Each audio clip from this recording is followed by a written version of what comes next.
Ape Life. Trusty Ape at Trusty Ape Co. Also on Twitch, Facebook. Where else are we? We're everywhere.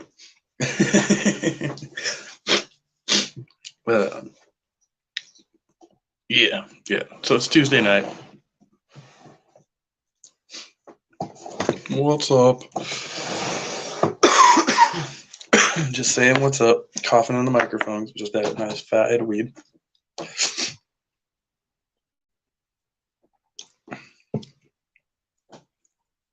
Okay, my mom is texting me. She doesn't realize it's always live up there. Anyway. What to say about today? What is up? Look at the trees. Good to see you, buddy. I got my, I think I already mentioned this on the last one I did. I got my car back down there, but I'm fucking straight out of gas. So it's sitting outside my house. I had to start riding the bus again. But that was okay, Okay, made it in good time.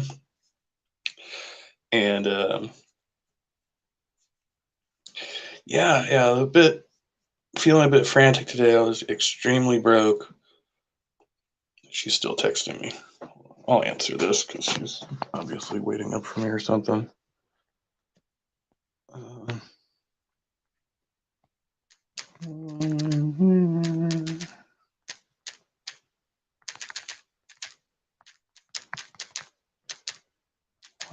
What the keyboard?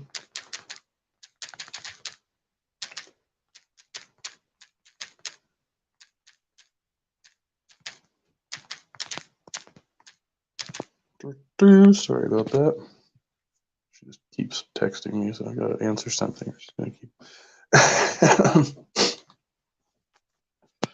So yeah, I was feeling a bit on edge. I was broke. I still am broke, but I got a loan from my big cousin, and he sent me some money.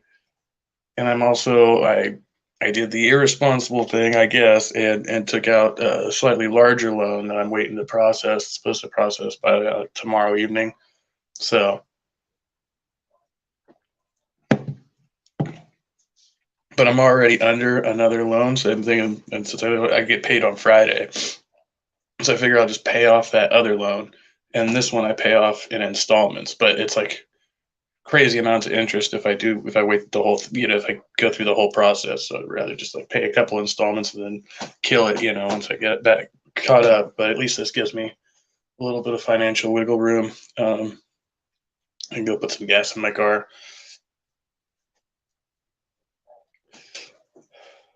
So I was kind of like paralyzed by that stress earlier. And then I started to come out of it. I started to come out of my phone. Got out and about and got to talk to Quiet Walker again. So that was good. We're having deeper and deeper conversations now. So I'm getting to the point where I'm fairly comfortable because I've already established that she's single. Asking her out, we've been talking a bit more. So yeah, I think I'm gonna do it. It's the worst that could happen, right? Yeah, no, I like this one. She's got to get a head on her shoulders. She's a little, well, she's kind of like me. We're both a little extra, but there were a couple of things. There were a couple of red flags, but I'm gonna save that. It's a process. Getting to know somebody and all that. So I'm not gonna like look at those and go, oh my gosh, red flags. And just maybe it's something that'll. I don't know. I'm fucking weird about shit like that. It was the content of some of the things that she was saying to me. I was like, well, it does. You got to give some people just have a bad run of luck with certain things because when I hear things, I tend to be triggered to like people from my life and my past and the way they react to situations, and I tend to think that a lot of people who aren't thinking critically, when bad things start to happen to them, they start to make all these mental connections between like, well, look, this bad thing happened to me, and then and then so that it's like all these people must be in it together or something, and there's no conspiracy going on. There's obviously no conspiracy going on. It's like, there could be a conspiracy, but not in this. Not in this instance. I'm not terribly concerned about it. But she didn't sound conspiratorial about it. She just sounded like she had been the victim of some hard shit. So, oh, you recently found yourself in between jobs. I'm sorry to hear that, brother. Yeah, that's what you have to do. I mean, I'm still doing job interviews and stuff while I'm working. I went on. Let's see, I haven't been on this week because I'm still expecting a callback on Friday from one of the people I talked to last week. So I decided to hold off on applying to any more new jobs because, like, the chick was asking me today, like, "Oh, what company is it?" And I'm like, I can't even honestly remember the name of the fucking company because I've applied for so many. Put so many fucking apps and just looked at. So I was like, all right. But man, it's like no matter how much I work, it's like I'm living constantly paycheck to paycheck. I just cannot get on top of this financial shit. I just let myself get way too far behind leading up to this point. It's just like trying to dig out of a hole, and the only answer is more hours. So, but I'll survive. I'll make it. It's just a matter of trying to find a way to squirrel away money. Oddly enough, um, before I left Sacramento this last time, I think I had like $2,000 in savings or something like that. And I ended up burning it um, with my ex, so my son's mom. And then, yeah. So I was pretty pissed about that. It's like I had money saved when I came here. Now I'm leaving in more debt, plus I'm fucking broke and out of work, So it's like, all right, okay, but whatever. This fucking dog is barking right now. One of the neighbor's ankle biters.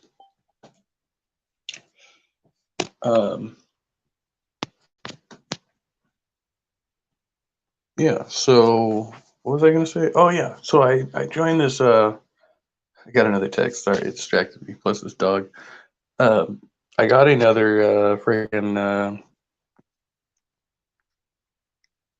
turned on to another streaming platform by Gorilla's Random Thoughts. Oh, I hear that, yeah.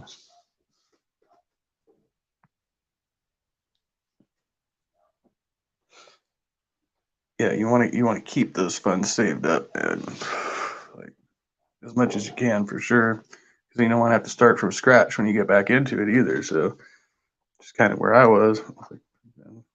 Started trying to squirrel money into savings, and nope, car repair, nope, deposit on the place and all that good stuff. So it just keeps happening to me.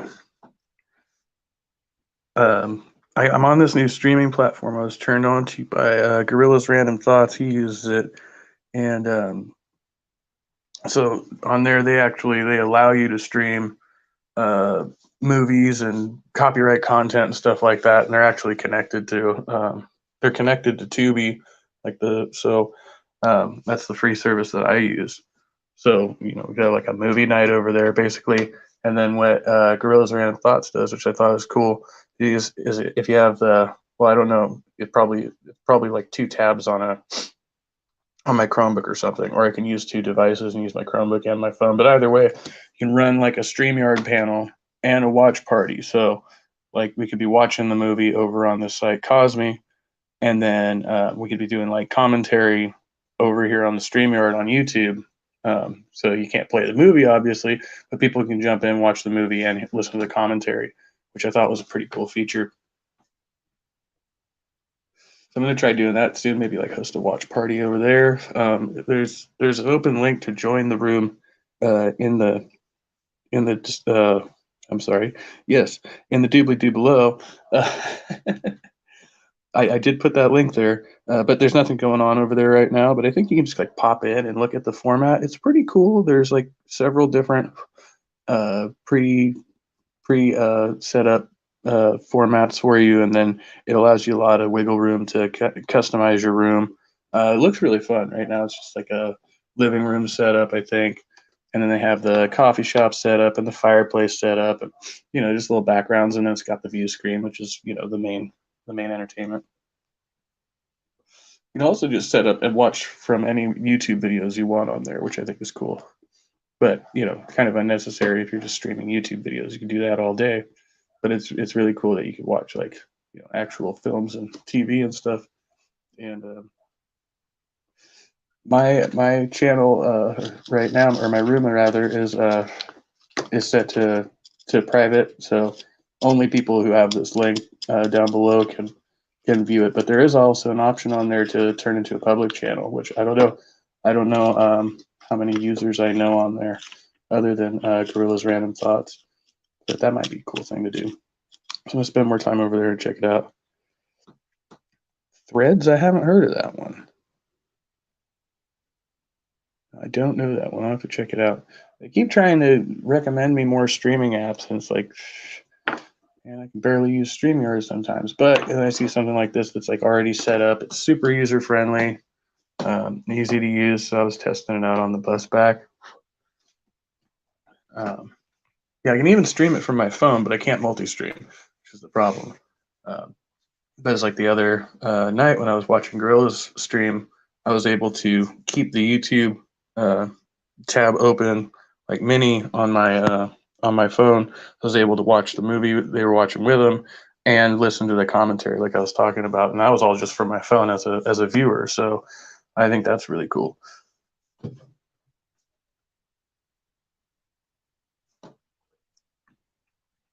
It's a Twitter clone? I'm gonna have to check it out. Zuckerberg's putting his hands in everything. Hope he washed them. The poor guy. He can't get a break though, really. Makes you feel kind of bad. Oh yeah, that thing I was gonna do. I was all, didn't I copy a link? Oh yeah, I did.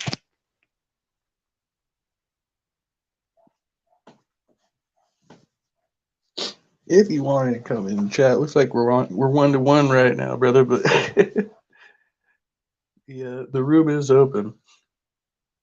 So I found myself see him and Elon fight. That would be epic. A rap battle. How about that? No. Oh shit. Yeah, so moving forward, I'm like, kind of dragging my feet, but I'm still making these movements towards seeing what other employment options are out there. But, like, again, I'm doing okay where I am, so I don't want to, like, make any crazy decisions. And so I just kind of have to bide my time and keep trying to make smart moves, which is really difficult for me because sometimes I just want to be stupid. I just want to do dumb things. I don't know what it is, but so I'm going to do that, try to go back to a regular streaming schedule. I got to get internet, and I've got like a whole list of things I need to do. So I found a list of things I was working on from like 2 months ago, and I actually did almost all of them. And the rest of them, I don't even remember what they were. So the only other thing, I don't know why I haven't crossed that off because that's way done. I haven't gone to get more work pants, and I still haven't planned out my barbecue. Because my brokenness, you can't really stage a party without the funds. And be like, or we call it a potluck, let everybody else bring stuff. I'll just buy alcohol. That'll be great. Rap battle call out to slap fight. It's fucking great. I had this other thing I wrote down. I don't know. I don't think I've read this on here before. And it's weird because this came back up in that book Necroscope I just reread, and I hadn't even been reading it when I wrote this. So rarely do we find solutions by merely focusing on the problem. The answer is in the formula. Question: A plus B equals C is not solved by arithmetic, solved by logical inference, common knowledge, and the use of language. Analogously, 1 plus 2 equals 3 can be solved by simple math and nothing else. Yet these are two examples of a differing formula.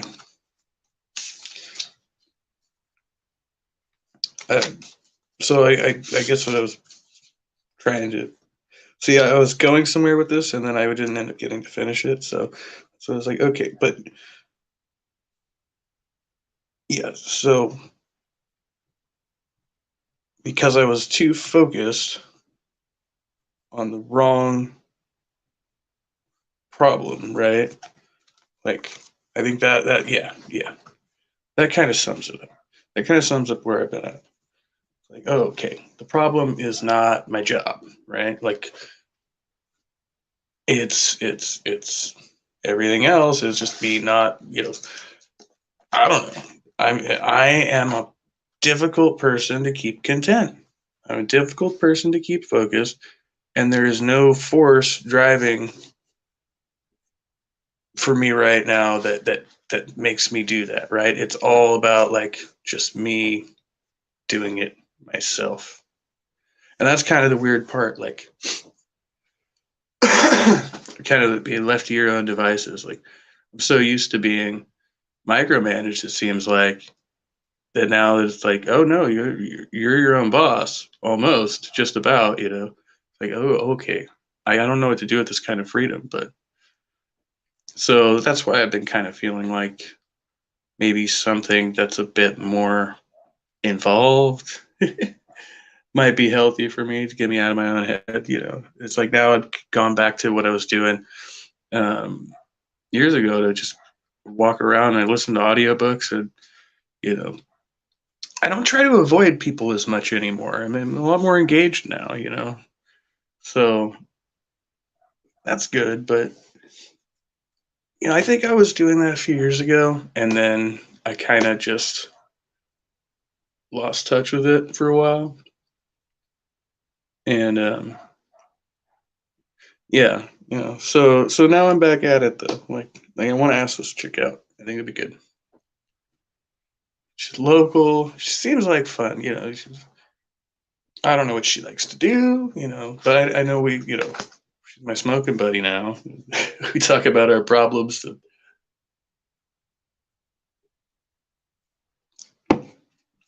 So that's cool.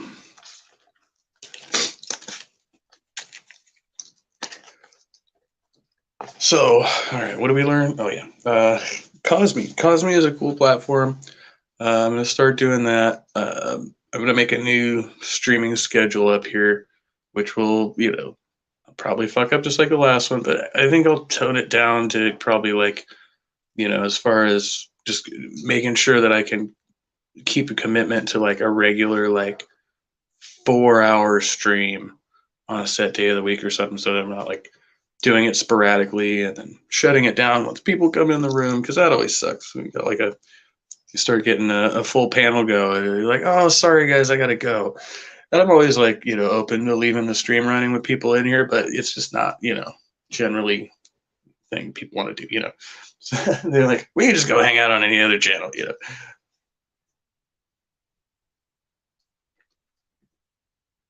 So yeah, I mean, it'll probably be Monday nights. I'm guesstimating. I'm guessing. That's what I'm looking at. Probably Monday nights, but we're gonna have to see how that goes moving forward. And as I said, I'm gonna start doing more sophisticated technological streams again from my Chromebook here. I gotta try to go to the library in the morning with any luck, since I'm right here. What is up, Godless Sewing? Good to see you. Horns, my friend. Rocking and rolling.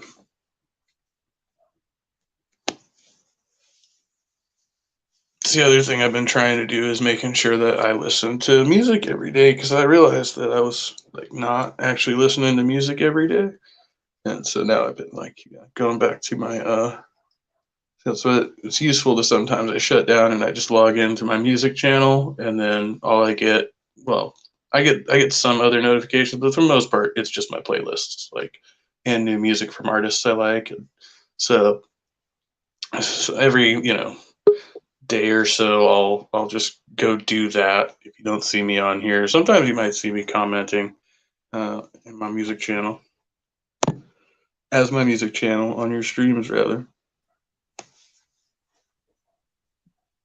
Hey, what's up, Hey, man? what's up, man? Not much. How you doing, man? Fucking Fucking another day. day. Got you. Yeah, I had a serious anxiety attack earlier, and then well, not like the worst one I've ever had, but it was pretty bad. And yeah, then I got like halfway through my day, and I got the money thing figured out. It was just like everything just woo. It's not even like a lot of money, just enough to get by. It's just better than being flat broke. Yeah, I hear it, man. Like I've been struggling for a while financially, and I started kind of getting back on top, and then this shit happened, and that sense of insecurity and shit starts taking over. Like I'm not even desperate for money or anything yet, but it's like it's all coming back, and I'm like, oh fuck, you start getting anxiety and shit. Yeah, the memory of being broke. Yeah. Yeah, I find that too. Like, it's like the more that you work, you're always like, oh man, I need like a vacation. I need like a 3-day weekend. And then once you actually take that 3-day weekend, it's like by the third day, you start getting more anxious. You're like, I'm supposed to be at work. Now what am I supposed to do with myself? It's like, Yeah. Yeah.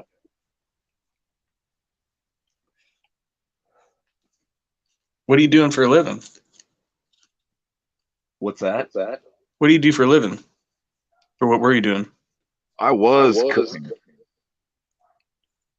I was I was cooking at a at a great restaurant. Okay. Are you a cook by trade, or is it just something you picked up? It's just something I picked up. It's something I figured out I could do, and like after I got out of the military and shit, like I kind of bounced around from job to job, just doing labor shit, and then I thought, well, fuck, I could cook in a kitchen, and that should be easier than just baking myself in the sun every day doing like construction work and shit. So I started doing that, and then you slowly realize that it's as stressful as a physical labor job or something. It's just more mental. Like you got a lot of shit going on, and you got people wanting food and fucking up orders, and it's just like, holy fuck. What's up, dude? dude. How's it How's it going? going? What is up? We're good here. I always say like, oh, I'm only gonna be here for a minute. We got a heavy echo. Do I need headphones? How's it going? How's it going? I'm always like, oh, I'm only gonna be here for a second, but no, I'm not. So instead of lurking in the chat, how's it going? Short time only. Yeah, I think it's my mic that's echoing. So I've got echo cancellation on, but sometimes it's just touchy. So I turn my volume down. Hopefully that helps. Hell yeah, we're still rocking out. It's summer. How's it going, Trees? That's going good, man. How are you doing? Well, man, well, just chilling out. I did a lot of rearranging today. I feel like I recently purchased an overpriced chair at Staples, and it broke within a month and a half, or like Damn. 2 months. So I went down to the Goodwill today, and for $13, I bought this old Golden Girls freaking couch. I saw that picture. I don't fuck around.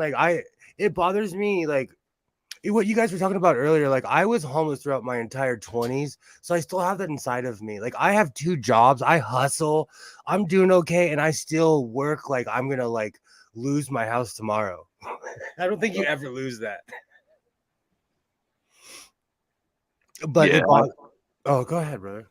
Oh, yeah. I was just gonna say, dude. Like I was homeless out in the Bay Area back in like 2005. Like I was in Oakland, San Francisco Bay Area.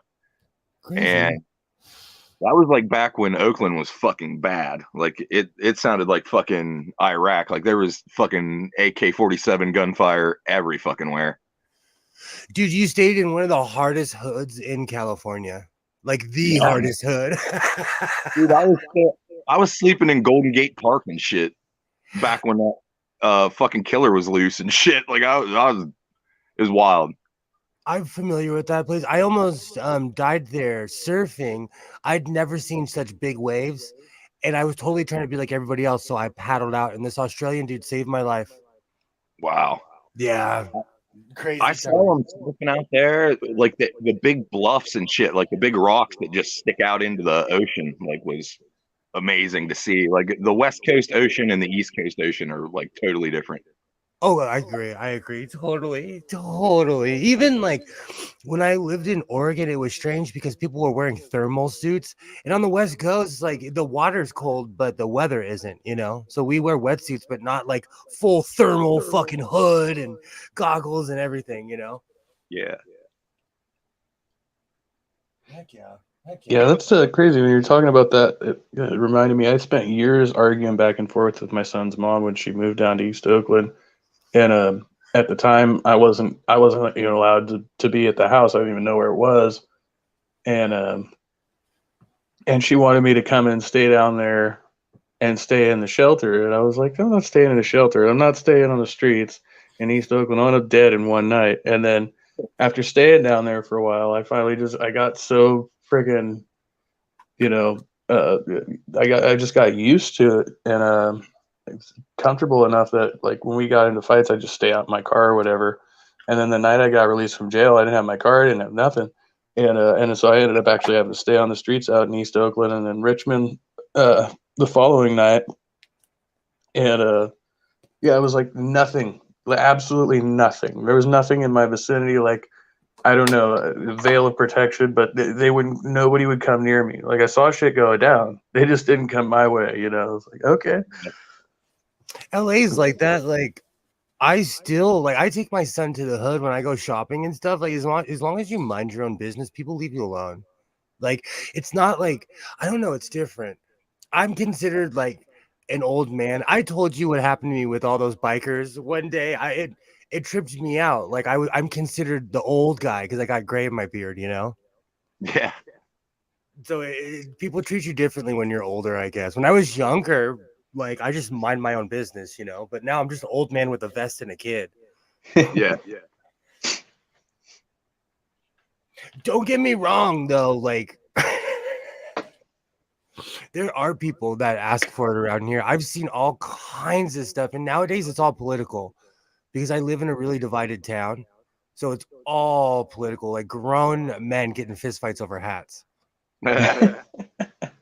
Dude, I live in like a very red area, so it's like if I wanted to get in that kind of fight, I could have it every day. Like, I was trying to tell my neighbor, like, I divided my entire neighborhood, so now I have all kinds of weird friends and allies, and like, I was trying to tell my neighbor, like, if I fought every person who pissed me off, I'd be busy.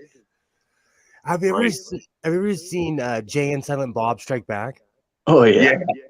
Have you seen the end of the movie when he's like, "Are you user blah blah blah"? That would be me, bro. That would literally be me. Like, you motherfucker, you think you're a man? Like, you are the ones who are the ball lickers. It took me a long time to get used to internet gangsters and warriors because in real, like, I'm from the real world. Like, you don't talk trash unless you can fight. Oh yeah, dude. Wow. Like that's why I got off Facebook in like 2009. Like I was literally going to people's houses and fighting them. Like they would say some shit to me online. I'd be like, "Oh yeah, I know where the fuck you live. I'm coming over and I'm gonna beat the fuck out of you." And like that doesn't sustain for very long. Like I ended up in jail and like, but my ex-wife, dude, the best thing my ex-wife and I ever did, we blocked each other 12 years ago. Yeah. I fought some dudes. You know what's so funny? It was none of my business, but I didn't approve of this dude. She lived in a different town. Like when I say different town, like it took me a half an hour to get there to go fight some dude for something I saw on Facebook. See, I've never had to actually fight anybody that I've battled with on social media. And usually to me, that's like the first indicator. As soon as they start fucking talking hard on like some DMs or even on a public comment thread, you're just like, dude, first of all, if you're a badass, you wouldn't be doing this. You Yeah. wouldn't be here fucking doing keyboard warrior. And second of all, you've just, laid a trail of evidence to your intent, So either way, you're an idiot. I still struggle with that too because the younger generation, they don't want to fight. Like they'll run their mouth and pull their camera out, bro. Like where I'm from, someone talks trash, we're going toe to toe. I don't get these kids. And you know what the funny thing is, like I'm not even a tough guy, but like like you just stand your ground, I guess. I don't know. It's just the younger generation trips me out. They trip me out. I've actually gotten attacked more by boomers on here, like especially on Facebook, like because I was friends with some older people who were in the music scene in Sacramento. So like when BLM came out, I just started sharing support for BLM, and I started getting tons of hate mail from these freaking boomers, like up in the Sacramento area, and I was just like, "What the fuck, dude? Like I barely know you, and like you're gonna come at me in private messages over, me just reposting, a BLM thing or something. It's just like, what the fuck, man." I think sometimes like people think they can come at you crazy because they only see one side of you.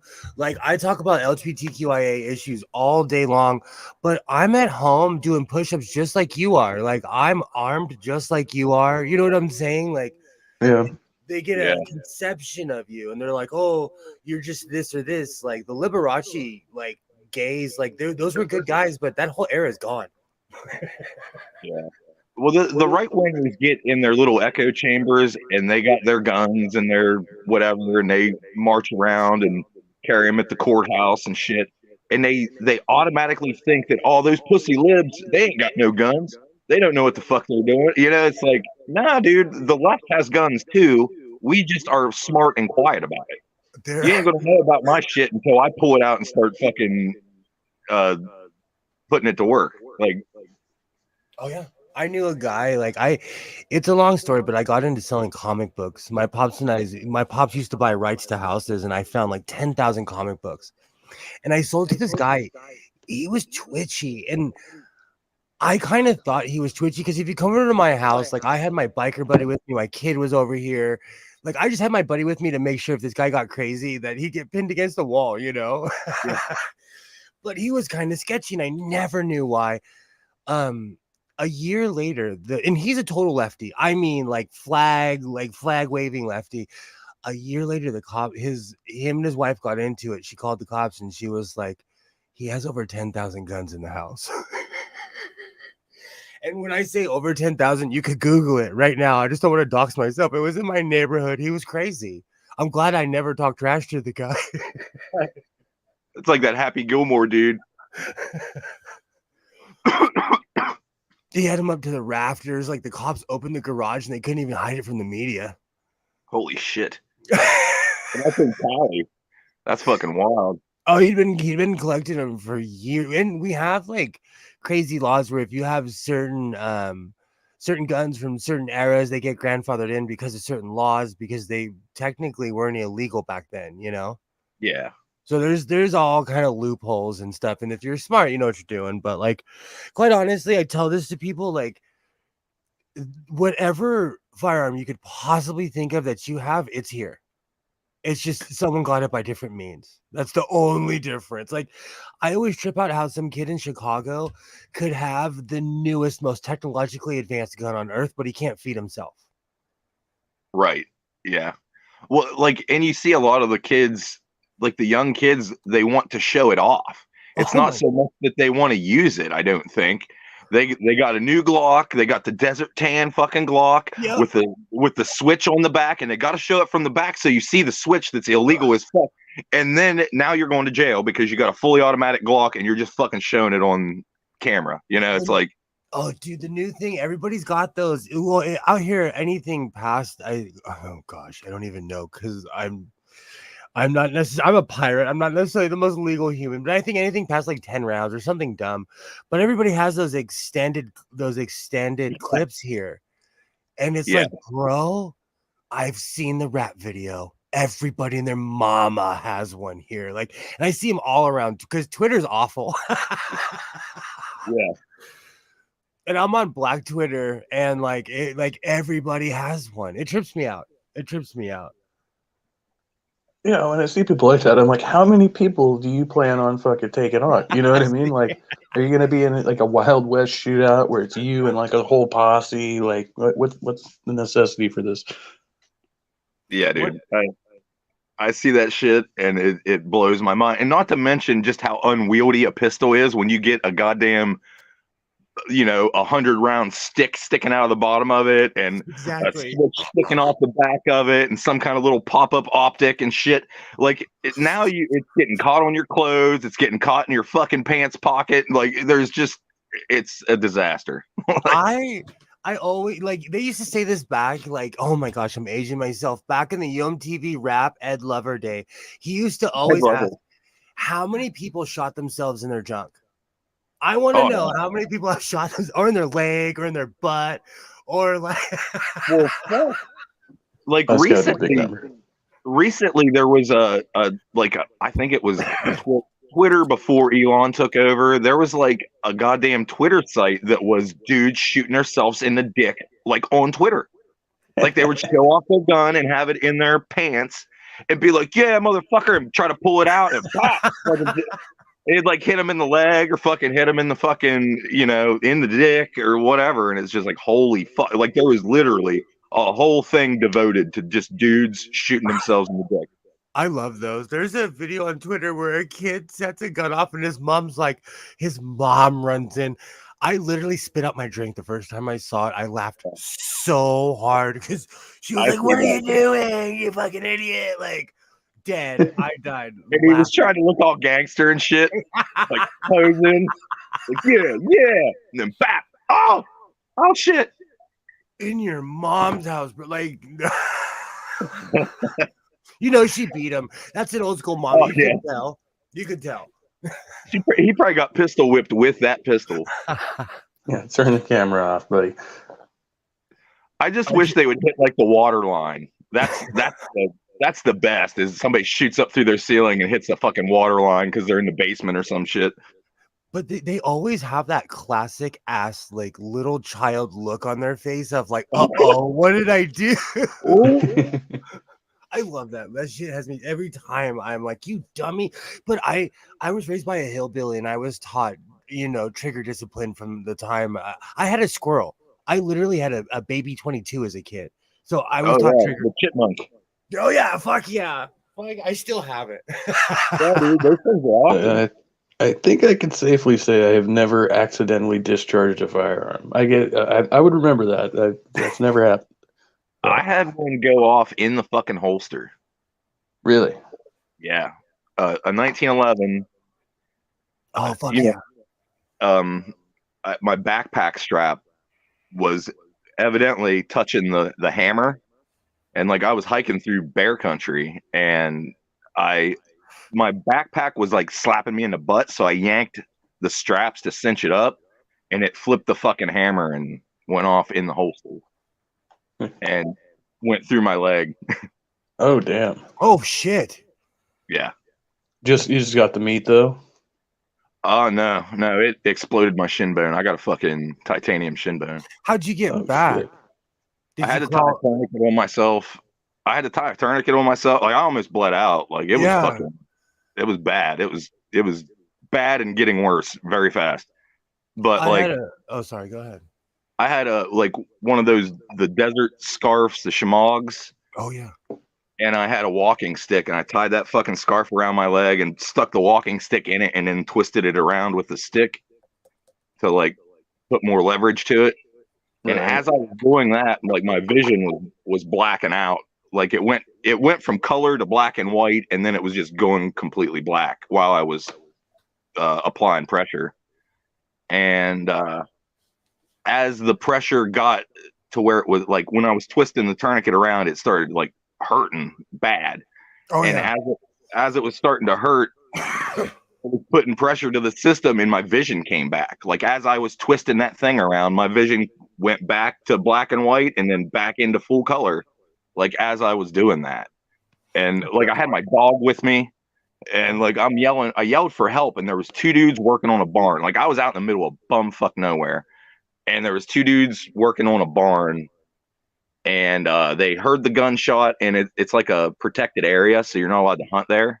Mm. So that like raised their hackles a little bit, and then they heard me yell for help. And when I yelled for help, I heard somebody say, "I'm coming." And dude, that was the best motherfucking thing I have ever heard in my life. Was just some dude say, "I'm coming, buddy." You know, I'm like, "Fuck yeah!" Like I started dragging myself towards my car and shit. It was bad. That's fucking the reason I asked is because I had a buddy who was in the same situation, but he lived in Alaska. He lived in Alaska for almost 11 years. And one day I went to a dispensary and he's working there. And I'm like, what are you doing here, bro? And he almost passed away in the same scenario, but he basically had to crawl in his car and drive to the hospital. And it was 45 minutes away. And he basically he drove into the ER, like literally drove into the ER and passed out. That was what I was going to do if nobody was there to help me. Like I was just going to try to get in the car and drive. Like I didn't have any other choice. Like I was going to die. Oh yeah, dude. Like I've been in survival situations a couple of times. Fight or flight is real. Your brain just starts problem solving. Okay, let's do It this. made me mad, dude. Like I didn't understand what happened to me. Like alls I did, I'm walking mid stride and pulled my backpack strap. That was the only thing. And I don't even remember hearing the bang. I just remember the a noise that caught my attention. Then my leg, it was like when you hit your funny bone, that like vibrational feeling. Oh yeah. It was like that times a billion, plus like electricity and like bacon frying in my foot. Like it was the most insane feeling in the world. And then it like registered to me that I got shot, and I fell down because I was still trying to walk on the leg. And this is all happening like within a second. So I drew my pistol and fell on my ass and turned around because I knew it hit me from behind. So I pulled my pistol and fell on my ass and turned around because I thought somebody shot me. Yeah, of course. Oh, I didn't. Yeah. It didn't register to me that I had shot myself. And so like I was like, what the fuck? And when I hit my butt and drew my pistol, all the gunpowder smoke hit me in the face. Like it just smelled so strong. I was like, oh, it was my gun. And then I knew. Then I had to, I didn't have time to do anything else. I had to put the tourniquet on and all that shit. Did it hurt like in the initial like the point it hurt? Did it like when it hit, did it hurt? Oh yeah, but it hurt. Don't even fucking describe it, man. Like when you get your bone exploded, like it exploded my shin bone out the front of my shin. Like it fired off my hip through the back of my calf and then out the front of my shin. So and then from what, like a foot and a half, 2 feet away, a 45, full fucking strength right into your fucking leg. Oh, 45. Do you know what made the gun go off, or what? My backpack strap. Oh my gosh. It's a 1911 Model 1. It don't have the decocker. It don't have a safety. Like it's the only thing that could have saved me if the backpack strap would have pulled it harder, it would have got that hammer to a half cock position and it would have stopped. But there was like a millimeter of play, and that was enough. And that's someone I know who moved to Utah to become to pretend to be a white supremacist and a biker. He flashes 1911s on Facebook, and a buddy of mine was like, dude, we are counting down the days until you cap yourself. Like you are because I'm from the burbs, and you get a weird mix of people who like won't admit where they're from, or they try to like there's a lot of people of color, they'll move to the hood trying to get authenticity. Yeah. Or like someone will buy a bike and all of a sudden they think they're in a club, Right. Like it was like, dude, it affected me mentally, like, because I'm a veteran and I've been trained with weapons and shit, and it's like nobody's impervious to fucking accidents and just fucked up scenarios happening to you. Like it's wild, and like I still feel like shame and shit for it. Like I should have been more aware, and shouldn't have had one like chambered like You know, a that's a life Yeah. lesson, though. exposed hammer like that. Well, that's a lesson though. Like, I'm a bit of a hothead, and I'm not kidding you. Anytime I've ever carried a firearm with me, something happens. And when I don't, I am like Mr. Magoo walking around minding my own business. You know, so I've learned just to not carry a firearm with me.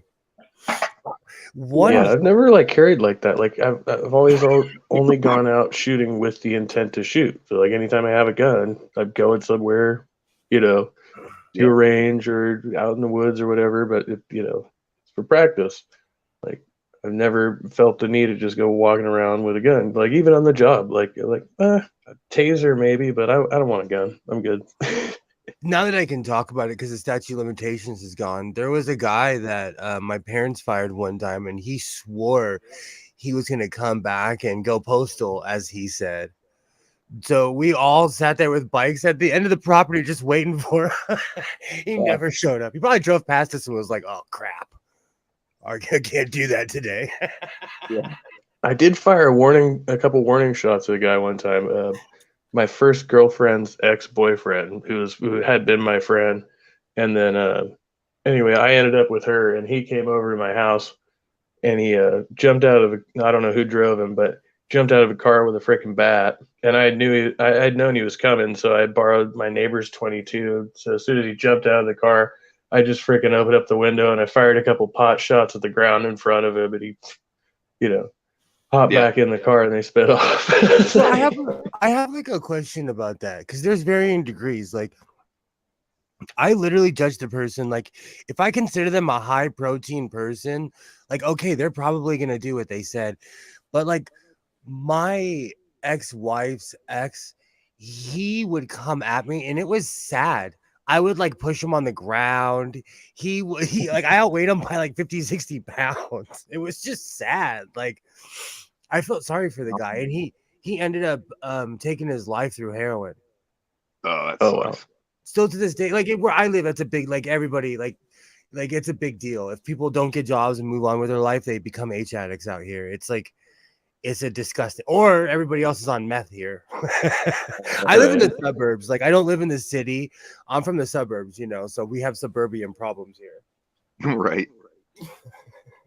Yeah, like I had my run in with drugs and shit a long time ago. Like I was hooked on heroin and basically any opiate and crack. Like that was my gig. I like to mix the two. I didn't really. I mean, I liked the opiates, but I really liked the fucking crack because it would wake me up. Because the opiates had had me nodding out, and then I could hit the pipe and wake up and do more opiates. Like it was this fucked up cycle I got into for like 6 or 7 years. I was fucking up doing that shit, and ended up judgment here. I was damn near doing the same thing. I went from like doing hippie drugs to yayo to like, oh, what's that? I'll take this. I was a trash can. I was like, I call myself a drug trash can. Yeah, that was the same way. I think I was dealing with mental problems and shit, just in a negative way by dumping whatever chemical inside of me I could. Yeah, stuffing shit down. I'm lucky in that I've always been allergic to opiates. Like when I took a freaking Oxycontin, I just got sick as fuck. Like, and I've always been like, well, I'd never try heroin because I might like it too much. But then I'm like, no, I just don't think my body's adjusted for that. But give me uppers, and oh boy, like a whole different person comes out, a little speed demon. It's like, but with like crack and coke, see, it's not the same way. Like I can get some crack and smoke a couple rocks, and then I just have a beer and I go to sleep and I'm good. Like I get a little momentary rush off of it, but I don't feel the need to keep going back. But when I was on speed, oh, I was terrible. I was hitting the pipe constantly. It was just like, Dude, I go steal shit. You like when I start smoking crack, then I start stealing shit. Like I turn into the token crackhead. Like I go steal cars and fucking scrap them so I can go get more fucking money to get more shit. Like that was the crazy shit I was fucking doing. Like You know what it was almost? wild. Oh, sorry. You know what Like almost killed my Appalachian town? crackhead is different. Sorry. Do you know what almost killed my town was Spice. Oh, that fucking fake weed. Yeah, dude. Yeah. Like people were gigging out on the street. Like, dude, I had an awful experience with that shit. I think I almost died on it. Like I don't know. I had a wild out of body fucking crazy experience from smoking that shit. I forget what they called it. It was like K1 and yeah. My bullshit. problem is like I have junkie brain. Like I'll do something and then it's the best high ever, and then it's literally chasing the dragon. And Well, so I didn't even think it was good. I had a job. I was working at Cabela's and they piss tested us. So I was trying to beat the system, you know. I thought, well, I could smoke that and people say it's like weed, so whatever. And then yeah, it didn't. The one thing that like I honestly had the exact same experience where it almost killed me, but the effed up part is that someone told me, and it's true, but like I always say on my stream, do not take any fucking legal and medical advice from me. I'm a pirate. I'm lucky to be alive. Right. But like I started passing P tests, and like when my ex-wife and I were getting divorced 100 years ago, like when they made me stop smoking weed, I discovered I didn't even like alcohol. I just liked combining the two. Oh yeah. And because alcohol made me sick, and I'd never realized it because I would smoke a huge doobie at the end of every night while I was drinking, or while I was drinking, I would be smoking. Right. You know? So I never know. But like I don't drink near as much as I used to. Like I've noticed also with the more psychiatrist and psychologist help that I've gotten, the less I drink and the less I have a desire to do the wild shit I used to do, you know. Like I was definitely using that to help a mental illness or a chemical imbalance, or you know. Totally. I haven't had a drink in 12, almost 13 years. I had a beer today. And yeah, I'm not trying to guilt anybody. I had a problem, brother. Like I would drink moonshine. Like my ex-wife and I breaking up actually like changed my life because I had to become responsible because she wasn't going to do it. And I can say it here because she's not watching. She watches my stuff. She'll never know who I am. Yeah. No, because I said something. I mentioned about her being a mess last night, and she was like, "You need to tell people I got my life together." And I'm like, "Bro, it's 9 o'clock in the morning. Like, don't be so loud." Yeah, like I'm on my second beer tonight. You know, I was like, okay, I'll get 2 beers. It's the difference between me getting the 2 beers or the 6-pack. You know, it's like, okay, like if I get the 6-pack, I know I'm gonna fucking regret it tomorrow. But you know, I still do it on occasion. But I think like going to therapy and like even doing YouTube streams help me like with accountability, because then the more you go back and reflect on like, okay, how many times have I come in and told this person, you know, oh yeah, I got fucked up, or do a drunk stream, you know, that's another good life lesson. like, watching people go back and watch yourself behaving like a total imbecile on the internet, you know. Oh, dude, that'll make you never want to drink on stream again. There's people where there's YouTubers that I still respect, that I'm still friends with. I've been on a stream with this one particular YouTuber. She's actually extremely intelligent. I've seen her hammered at least 4 times, like to the point where we had to tell her, like, don't dox yourself tonight.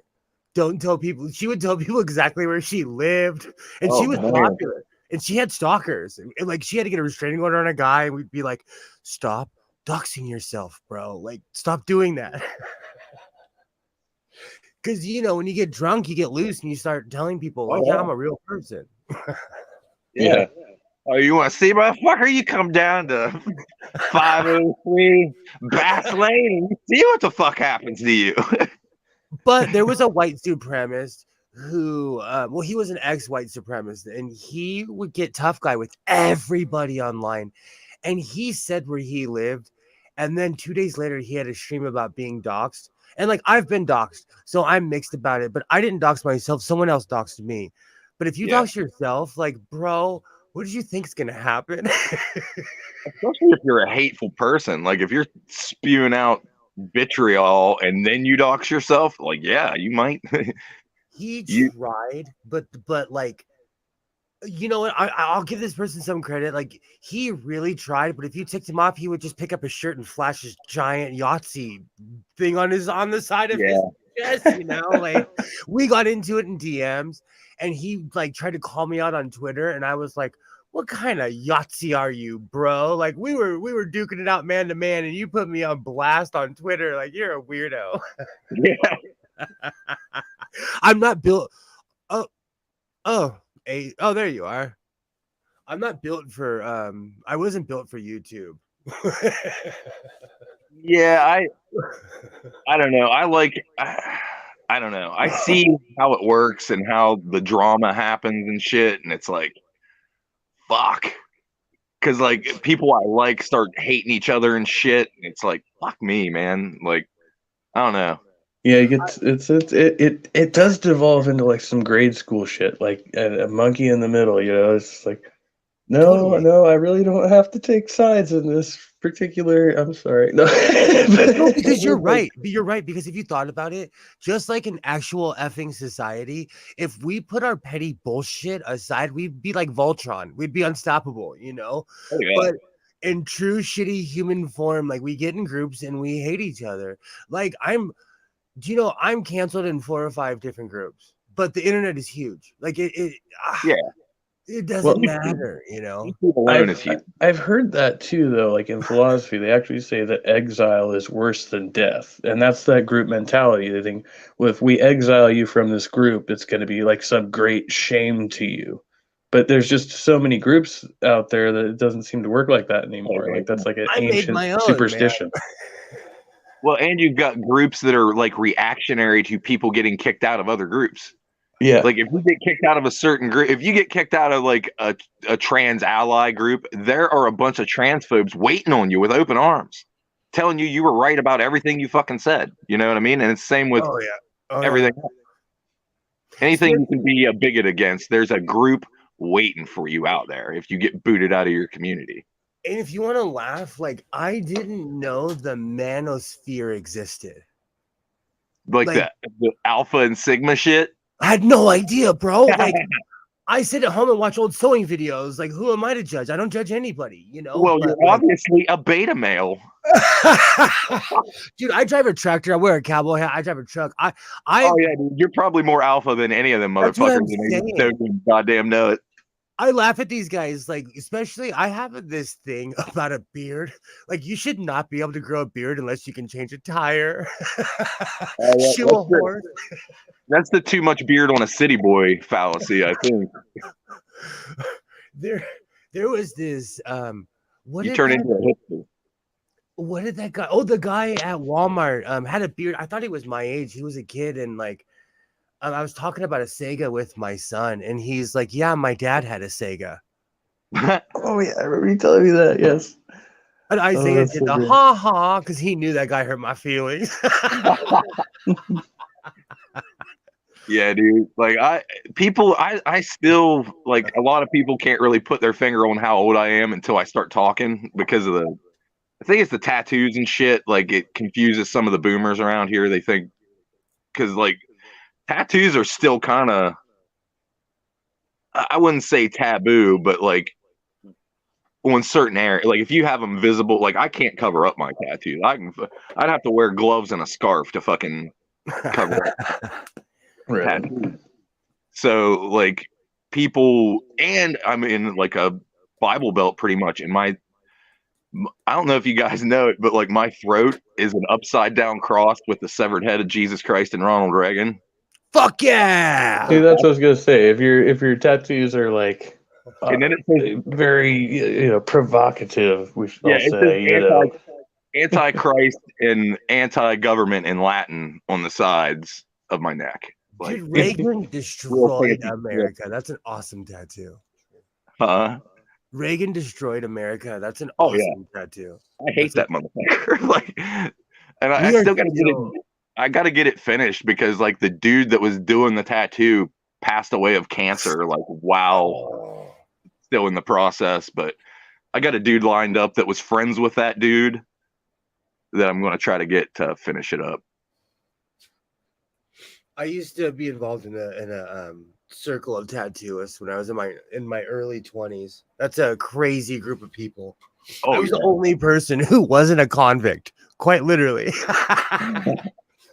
I ran with a lot of the dudes. Like I used to be a bouncer and a bartender at this heavy metal venue, Fuck yeah. and a lot of the tattoo artists from this particular shop would go there and hang out because we had like really good beer. Like we had quality beer and good music, but it was wild. Like it was like the Wild West. Like we'd kick holes in the walls and like mosh pits would get wild, and like it was like the hardcore scene. Like it wasn't like listening to Disturbed and getting into a push mosh fucking pit. Like these are dudes like beating the fuck out of one another, and but in good spirits, but still hardcore shows are different. Oh, dude, I'm a raging metalhead. First time I saw Slayer when I was 12 years old, and it changed my life. When the Pits of Hell opened up, I looked at my cousin and I was like, "Thank you for bringing me here." And that was the first time I saw somebody like in a public setting get punched in their face. Oh yeah, and be okay with it. Yeah, totally. And like it like pits are crazy because that like this guy got stomped, but they picked him up. You know what I'm saying? Like those. It was that was it's hard to 30 years ago. One of the best mosh pits I've ever been in. We were it was the night we were playing, but we were in a squat house called Burnt Ramen in Richmond. And it was this chick's birthday party. We had already played, so we were off stage, we were drinking, and one of my friends had pissed on the floor. And so there's just this puddle of piss on the floor, and the next band comes on, and I can't remember their name. They were pretty good. They were just a bunch of kids, and the pit started going, and this dude brought a freaking a pit bull out and a rolling chair, and it was him with the pit bull on the leash in the rolling chair. And then once people started moshing, the pit just started chasing people. So the pit was the pit bull, the dog was chasing people around the pit, nipping at their heels, dragging dude around in a rolling chair. And then my bass player at the time, who was pissed off at me, came up and he grabbed me and he put his arm around me. We went around a couple times, and it was clear he was trying to freaking drag me down, and we slipped in a puddle of piss. It almost went face first into the stage, dude. It was crazy. I was, what the? But yeah, all the while, this freaking dog's just running through, just nipping at people's heels. Just, whoa, dude. I have a question for you. Were you guys drinking? Oh yeah, everybody there was drunk. Multiple drugs in the house. Yeah, my cousin and I, we were raised together, and like we were like road dogs forever. But every time he's a year older than me. Every time we drank, we and we were alone, it would end in a fist fight. I broke his eye socket. Still to this day, if I walked up to him and I was like, "You broke my finger, a-hole," he would laugh in my face because I said it to him so many times because he broke my finger. Some people are just like that. Like we were the real life moron brothers. Like we smashed the hell out of each other. Hey Kev, do you know who the hardcore like crews and shit are like DMS and shit like that? Not really. I mean, we have the pirate punks around here. I used to be in contact with them, but That's been several years ago. I don't really have any connections anymore. So Do you Yeah, have a dude. Like hard? one of the craziest mosh pits I was in, like you know who Madball is and that New yeah, York hardcore crew? yeah, DMS is basically that Madball crew. Like uh Ray from Full Blown Chaos. He had a giant purple dildo, like the biggest purple dick I've ever seen in my life. And you know, it's made out of that fleshlight material. So right. it's stretchy. But this thing, like I was windmilling this giant purple dick in a mosh pit and hitting people with like the ball sack of it. And like it was hurting people. Like it was blacking people's eyes and shit.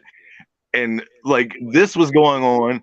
And then somebody hit me with a beer bottle because Oh, I think probably because I hit them with the fucking giant purple dick.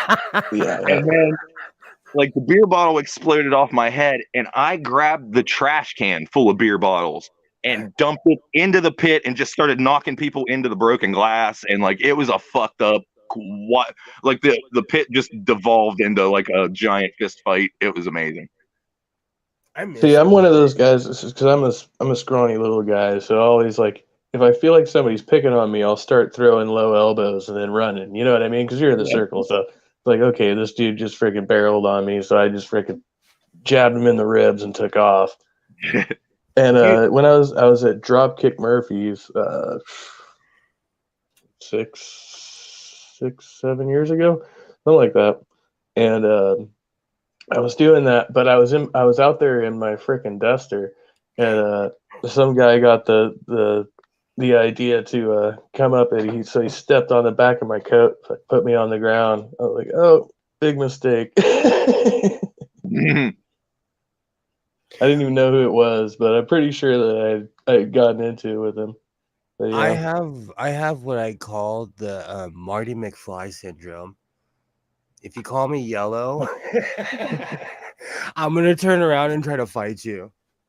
That's why I see, sit up all I the don't like pit bullies because I have seen people do fucked up shit in the pit, like walk up and fucking sock somebody in the back of the head or something. You know what I mean? Like, Oh, totally. Oh, totally. It's different like Hardcore at pit festivals. for you.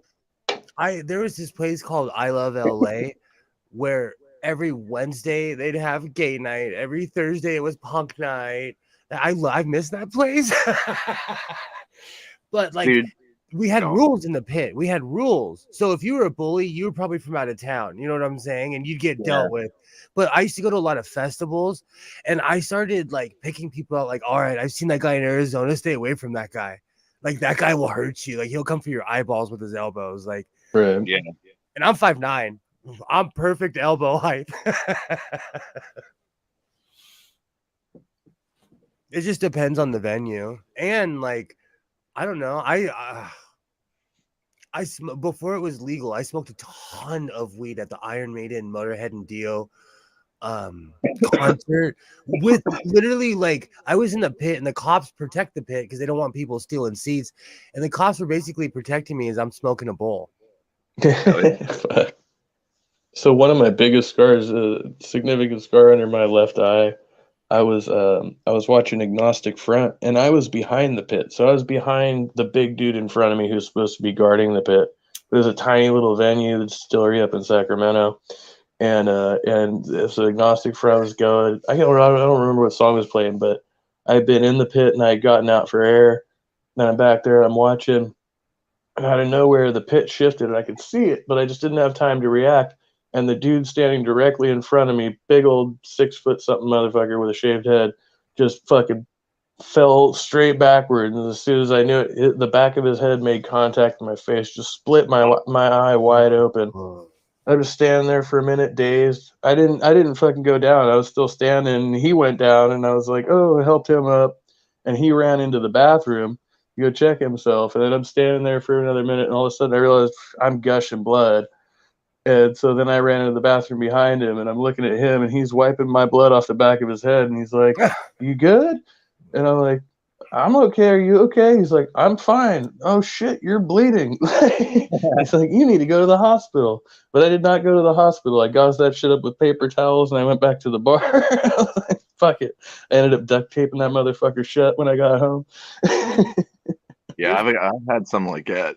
Oh, speaking of Sacramento, do you know who Hoods are?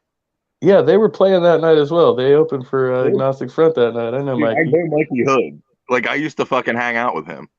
Oh, nice. I Mutuals, keep yeah. on forgetting that you spend time in California. Who, me? Yeah, because you're like, No, I know them from here. The Hoods, that's we got crazy. them to play here. Yeah.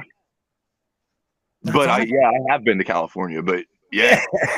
Yeah, I've played with Mikey a couple times. He's a wild man. Like he used to bring like a Ouija board that he made, Yeah. Oh, and he would like look for spirits in our fucking building and shit of the venue. Like Mikey's fucking wild, dude. Like solid guy though. Like if he's on your side, he's on your side. Like Yeah, Would he's you always been ever- a friend to me. We don't get to do business very much. It's like he was trying to hype me up when I was up there in the area, and then I was just like, whatever. Let's go back to the Bay. Sacramento's way too political. Like for me, like I feel like it's more political, like in the sense of the music scene. Like word. That's cool though that we know somebody. Oh, you yeah, know, yeah. like I don't even go into LA anymore because of the effing politics. The younger generation has taken like what we used to do, and it's just on steroids. I literally, people on my stream are yelling at me, telling me to go to the fashion district. I don't even want to go down there because I have to bring a bunch of people with me. Really. LA used to be an open city, and it's not. Like, I'm not kidding you. I saw a video on Twitter where some neighborhood gangsters were filming themselves and they got punked by a bunch of homeless people.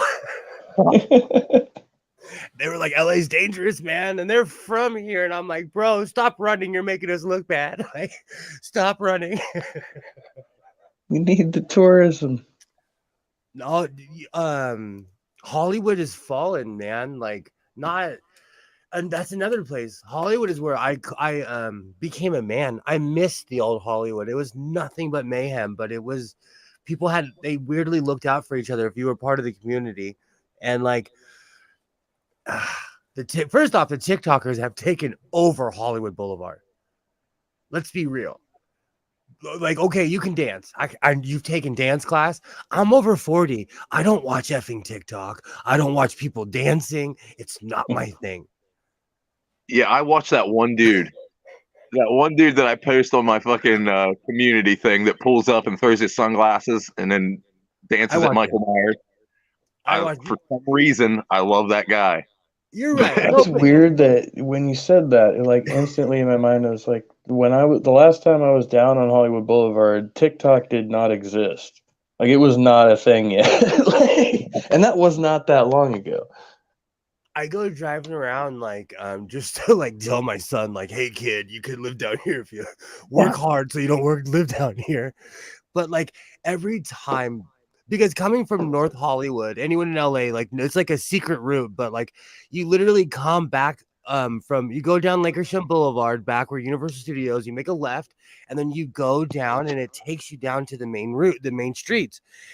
And it's Vineland turns into Vine, takes you into the heart of Hollywood. If you make a left on Hollywood Boulevard, you'll see people dancing. And it's not just like one people, it's dance groups. I'm old. I don't even know what to call them. It's groups of people dancing, you know? Yeah, that's just weird to me, but like, I don't know. Like, going back to like mosh pits, like, look at that shit. Like, that's dancing. Like, hardcore kids, they call it dancing, and it's yeah, you know, like there's like moves, like there's like the 2-step, there's like fucking like the thing where it looks like you're picking pennies off the fucking floor and you're throwing elbows while you're 2-stepping pretty much. Even like in the Black Soca community, when you're skanking, there's rules to that. You're not supposed to be kicking people. You're not kicking nobody. You're skanking. You know, don't be hurting people. Don't be like. Yeah, you don't aim it at no one. You just do the thing. If somebody runs into it, then well, you just got skanked. But exactly. That also reminded me. I recently saw an Instagram reel. I can't remember the name of the band, but there's a mosh pit going on. And there's some guy just getting super aggressive. He's running around, slamming into everybody, slamming into people who aren't in the pit. And then some guy, I think he walked up and frickin' punched the guy and then tried to walk away. and the guy who he had punched ran from the sidelines, just fucking drop kick him, just put him on his ass. Dude, that's some of the greatest shit. There's this dude, there's a YouTuber named Dan Frampton, and he's got a Pit Pros series where he just like mixes like calling a wrestling match. Like he makes up move names, he makes up names for the dudes. Oh, motherfucker, it's amazing. Like, he just like, and it's just like stage dives and shit, and he'll name the moves and like what they're doing, and like, oh, it's so good. Oh, you would love it here. There's street fights all the time. Like, it makes me laugh when people film people fighting in LA. Like, people are scrapping in the burbs too. I have a police scanner, and it's sometimes it's more exciting than television or the movies or the internet, you know? The police scanner, holy shit. Like, I forgot about those. I was raised by a hillbilly. Yeah. And that sound reminds me of my dad. That sound, just like the boop, boop, because he would, like, especially when I was a kid, like, I'd come running home, and he's like, "You and your dumbass friends didn't get caught, huh? Good for you."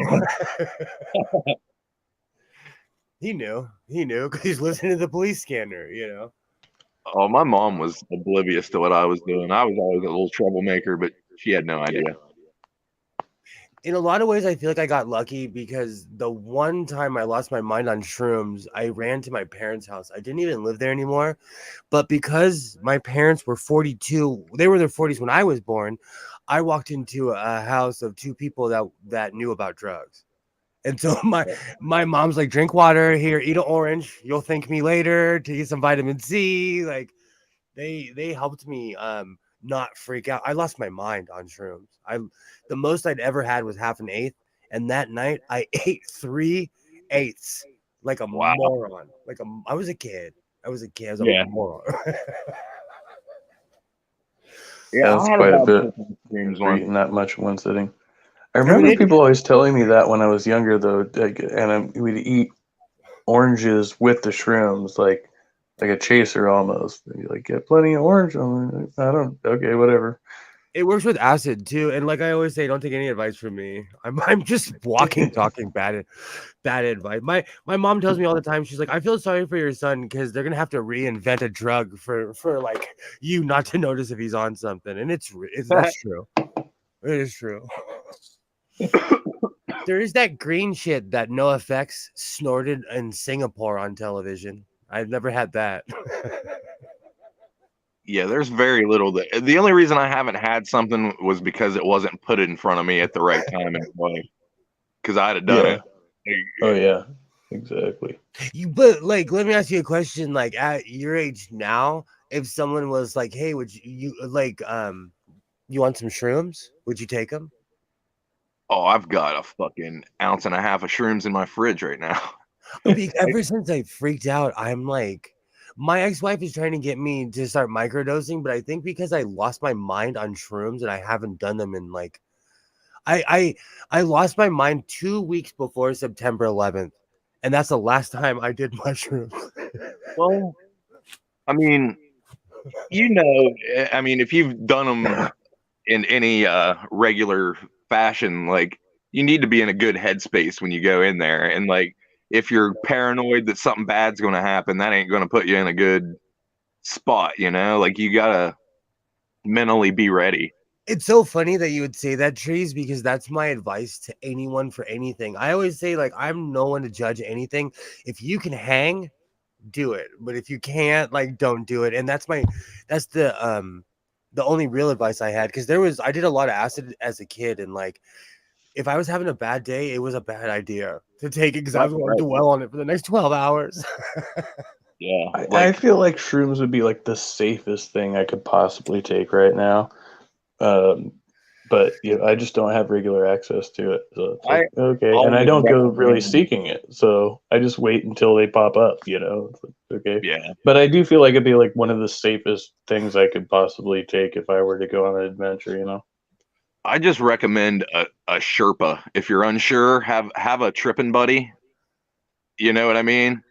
Yeah. Have a buddy there that's either taking way less than you or none. And then if you start getting out of hand, they know, oh, just put their arm around you, walk you over here, and let's look at this fucking light, and let's go over here and feel the grass for a little while, and let's go over here and like, because that's all you need is a distraction. Look You at still there, Trees? yeah. Oh, okay, you cut out for a second. Shit. Oh, yeah. When I was 19, I got peyote shot up my nose, and like in Arizona, they won't let you do it unless you have a guide. Oh, word. And that was like some life altering stuff. I dropped out of college. It was some life altering stuff, man. So I recommend anything anyone takes. You definitely. I like how you said Sherpa. I like that. I freaking like that. Yeah. You definitely need a guide. You do. Someone that you can trust that's not going to steal your car or anything crazy. Somebody that can carry the heavy weight whenever you can't carry it no more. That's why I asked you that question of like when you said about your 1911. Like, I couldn't imagine. I was in a car accident, and it took me a month to learn how to walk again. And a lot of it was in my head because I'd wake up and I'd be like, I cannot feel my legs. But eventually the feeling came back. But like I'd wake up and be like, oh, what's the point? But it was in my head. I had to actually get up and be like, all right, physically move your leg. Let your spine move, Yeah. Like I had to teach myself how to walk. Like I'm real stubborn. Like even when I was in the emergency room, like I was like, how long till I can get the fuck out of here? Basically, how long till I can go home? And they're like, well, you can go home tomorrow if you can walk on the walker and get up and down these steps. I'm like, all right, give me that walker, give me them fucking steps. Watch this shit. Up and down the steps I went, and home I fucking went the next day. So I should have fucking stayed there. But like I went home and ended up falling down and fucking myself up and like having to crawl around, not being able to walk and drag myself around and eventually be able to get back up and shit. But same. I think even that though, I think was a growing experience. Like as fucked up as it was and as bad as it hurt, and it still hurts. Like I have a constant level of pain that I've just grown to ignore. Like I have numbness in my foot, and like I have plantar fasciitis. Oh yeah. If you know what that is, like I got that from the bullet going through. It released like all that tension that your body has, like what I mean? Like your muscles all wound up in there and compact, and then that thing went through and just fucked everything up. So like it all had to like learn how to like work again. Like it's really fucked up. Like it took me a while, and I'm still not 100%. Like if I try to run, I can't run like I used to. Like I used to be able to dunk a fucking basketball and shit. Like I'm not near as mobile as what I used to be, and I don't have the muscle mass on my right leg as I do on my left leg. I know the feeling. I used to feel invincible. I'm not like, I was never a tough guy, but if someone challenged me, I'd laugh in their face because I knew I could handle myself. And my car accident was years ago, but ever since then, like I just feel a step slower. You know what I'm saying? Like, and the crazy thing is, like, I grew up around Dom vets, and every time the weather changed, they'd always be like, "Oh, I feel my rheumatism." When the weather changes, my foot feels like it's broken. Yeah. And like I believe it now. I believe what they were saying. Because I denied medical help too, because it's a long story, but like I swerved and hit a power pole, and I started a fire. But it's really crazy. I hit a power pole. It all happened so fast, but my cowboy hat saved my life. I remember you saying that. Long story short, I jumped out. There was a fire truck. I crashed near the crappy side of town, so there's always a fire truck over there. I'll never forget. I ran up to the fire truck, and I'm like, hey, there's a fire. My car's on fire. And the guy grabbed me. He's like, get out of the street. There's a dead guy in that truck. And I'll never forget. I looked at my truck, and I was like, oh, poor guy, because I was so fucking concussed. Oh, wow. I didn't realize I was looking back at my own fucking car, Oh wow.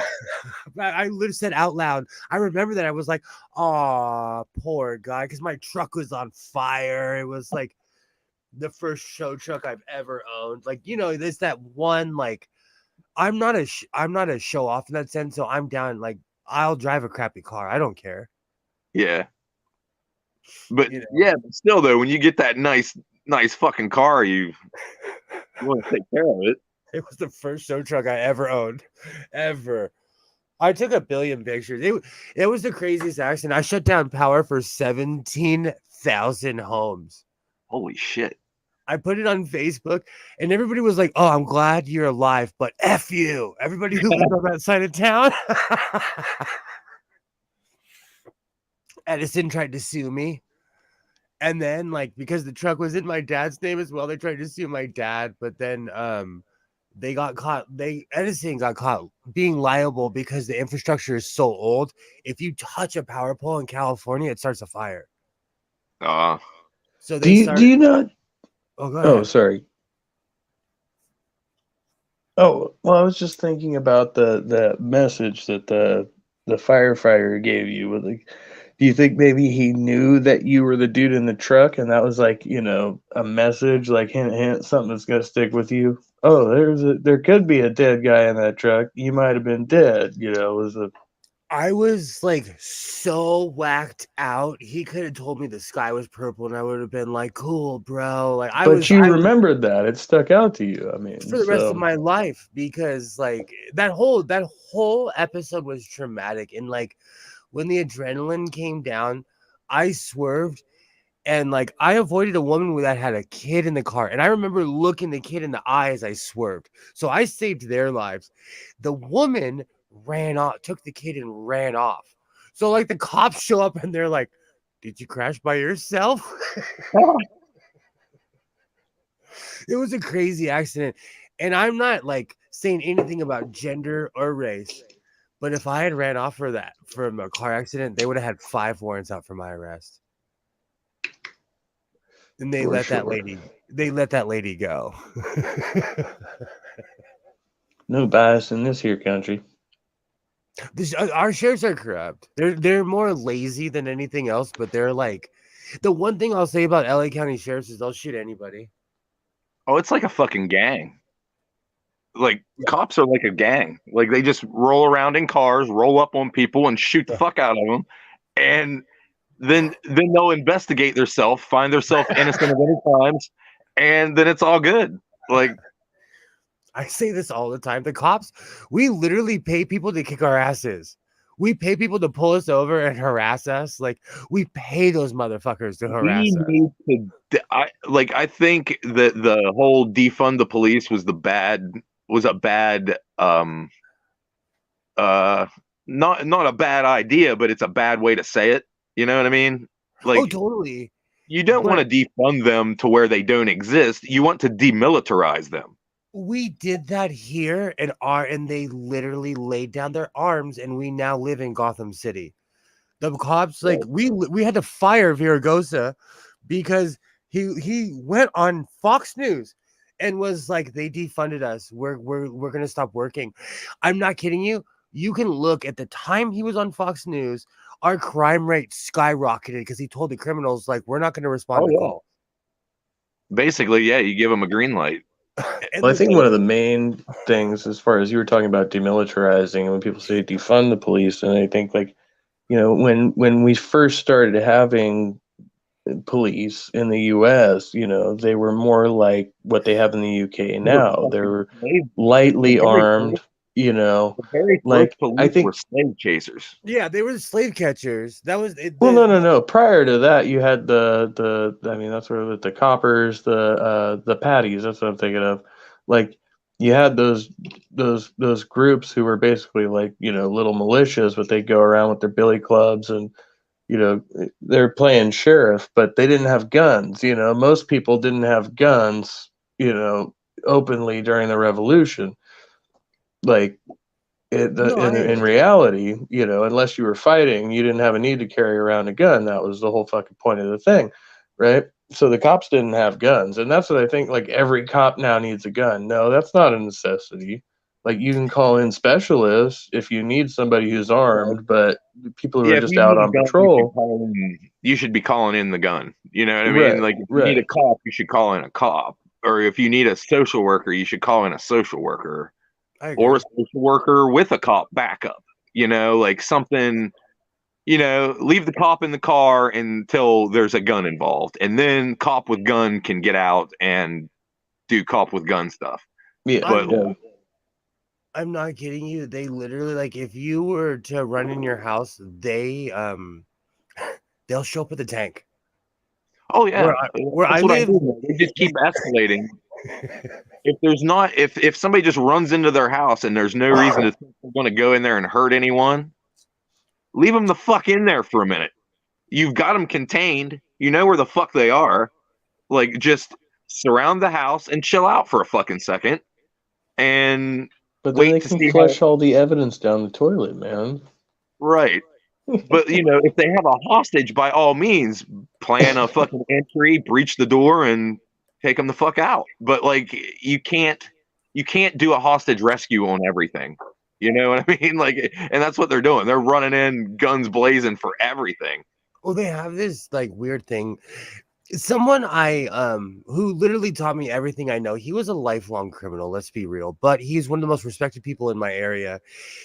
He finally cleaned up. He moved to Palmdale, California, and no one ever knows what happened, but the cops came to his house. He refused to come out. The cops set his house on fire with him in it. Is that legal? Is that legal? Did they do it with a smoke grenade or a flashbang or something? Or They claimed that, but like a bunch of cops got fired because the inquiry asked a simple question: how did the house catch on fire? it had to have been a fucking pyro device. You know what I mean? Yeah. It had to be a fucking either a flashbang, a tear gas grenade. It was probably tear gas canisters. If they were shooting tear gas canisters in at him, it was probably one of them. They don't Because play. they have a fuse and it burns the tear gas, and that's like, and it gets really fucking hot. Like if they shoot it into your curtains, it's catching your curtains on fire. Because I'm pro pirate, I want to know like where's that line of like, because I'll tell you, like in Los Angeles, the police created the gangs that we have. Like in the 1950s and 60s, they segregated people and it literally created the gangs we have. The Los Angeles Sheriff's Department created the modern gangs because they used to segregate races. So look at the LA riots. Look at like the LA riots, how when that kicked off immediately, like the races started splitting up. There was the rooftop Koreans running around with fucking Uzis and shit. Like, and like those rooftop Koreans like were holding the fucking lines from keeping their stores from getting looted, and like because like there was just people roving around beating Asian people to death and beating fucking still there. The rooftop Korean people are still there. I got respect for those fuckers. And a lot of those dudes were like old veterans. They were veterans from like the US Army and Marines and shit. They had served this country, and then they didn't, like the gangbangers and shit didn't understand, like, oh, these Koreans are trained. They know what the fuck they're doing. Like they gained the higher ground, which gave them the tactical advantage, and then they just started raining lead down on people. Like that's the smart thing to do. Most older men where I live, at least, probably served. where I live, if you see an older guy, like especially in my neighborhood, they probably served. Yeah, that's kind of how it is here too. Like you just don't go run. It's generational though. Like my generation, I grew up with World War II vets, Korea vets. You just didn't run up on old people. You didn't run up. Do you guys remember those poppers where you throw them on the ground and they pop? Oh yeah. I will never forget. Like, we used to hang out, have tailgate parties in the neighborhood where people would open up their trucks. Everyone would be drinking, hanging on their tailgates, literally just partying. My parents were sitting on the tailgate of my pop's old 66 Ford truck, and I came up running on the side of the truck, and he literally put his arm out and almost took my head off because he was trained. If anyone came up behind him, he was going to try to kill him, Yeah. Never let that nom shit go. I learned real quick. Don't run up on pops ever. Yeah. Especially when fireworks are going off. he was It'll put pretty, you on edge. he was pretty good. I'm glad he's not around for nowadays because like I don't and I know causation isn't correlation, whatever the saying is, but ever since Trump was president, we have hardcore laws against fireworks. It's like Mexico City here in LA. I don't know who brings the trillions of fireworks here, but ever since Trump was president, they go all like LA is on for a month before and after. You hear pop, pop, pop. I'm surprised we haven't heard any tonight. Yeah, it was going on here. I think yesterday. I think today was the last day or actually the first night that I heard fireworks. Oh, it's 420 right now too. So. And I really wasn't tripping until I said this on Phoenix's stream. I'm laying in my bed and I have a giant fruitless mulberry in my backyard. Someone let a mortar off at a bad angle, and the sparks were going off in my backyard. It lit up my entire backyard like it was effing daylight.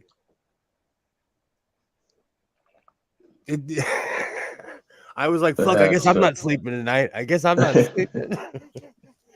Get out there with the hose. No, I didn't because everything's all fertile because I grow pot back there because pot's illegal in California, you know? So I really take care of my backyard magically. Dude, I remember I used to bring shit home from the army, like illumination rounds and shit. Oh, fuck yeah. And like they'll shut the fucking street lights off. Like they'll make it so bright that the street lights shut off. I knew a guy who got busted. Now quote me if I'm wrong. It's a 50 cal. Is that what they are? Whatever is on top of the Humvees.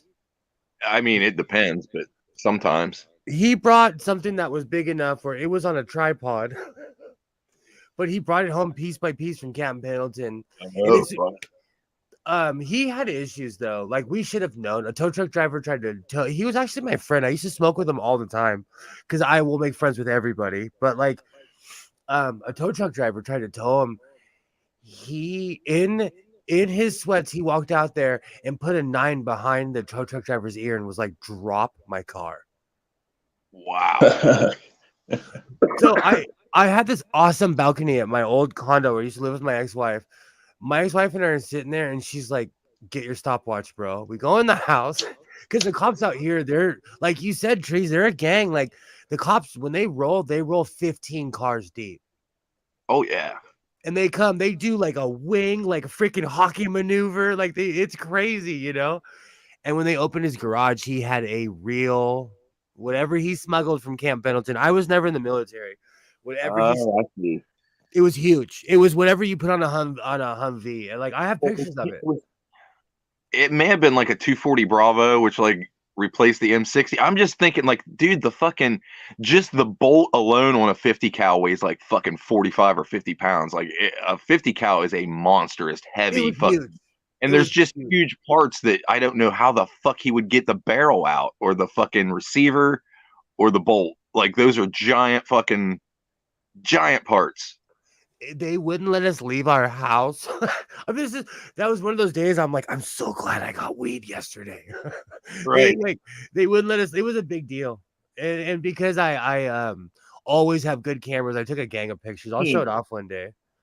Yeah, any fully automatic like belt-fed machine gun is gonna just be devastating if you get caught with it. And like if you had it and had the rounds for it, like just a 240 Bravo, which is like a 308 caliber 7.62, like that would be because it shoots like 1,100 rounds a minute. So like but a 50 cal shoots slower than that, but it's huge. Like if that dude had a fucking 50 cal, I want to know how the fuck he got it out of there. I would like to talk to him just to understand if it was just people were laxed and didn't understand that this dude just took a barrel out that weighs 35 pounds and is as long as you are tall. Like How the Keep fuck? in mind, like Camp Pendleton is the same place where that guy stole a tank in San Diego and terrorized the town until a sheriff was smart enough to jump on top and put a bullet in the guy, like open the tank Yeah. and put the guy out of his misery. You Right. know? I remember that. Oh shit, Kevin. He'll jump back in. And sometimes the phone overheats and kicks you out. Oh god, yeah. So Pendleton Yeah, I decided remember to seeing that mistake. shit on the news. Oh, Yeah, that was. accident on the guardrail or on the median, and that cop jumped up on there and fucking blasted him. Have you ever heard of Mojo Nixon and the Toad Lickers? No, I don't think. I'm into psychobilly. It's a psychobilly, but Mojo Nixon wrote a song about it. Like it was a big deal. It was a big deal. Camp Pendleton's pretty lax. I It's a have Marine memories of base. it because Yeah. my brother was a Marine and he what happened? I don't know. You graduate? Yeah, like basic training or whatever. Yeah. His ceremony was in 1990, so I was a grommet. So it stuck with me when they did the hoorah and the whole hall shakes, you know. Yeah. I jumped.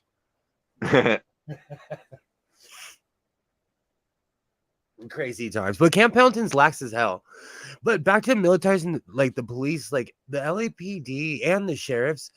I live on the flight path of Burbank Airport, Van Nuys, and LAX. So all that means is the planes follow the 5 freeway and they point towards whatever airport they're going to. Yeah, I've flown into LAX. I've flown in and out of LAX before. It's crazy. It's a crazy sight when you see just a sea of houses.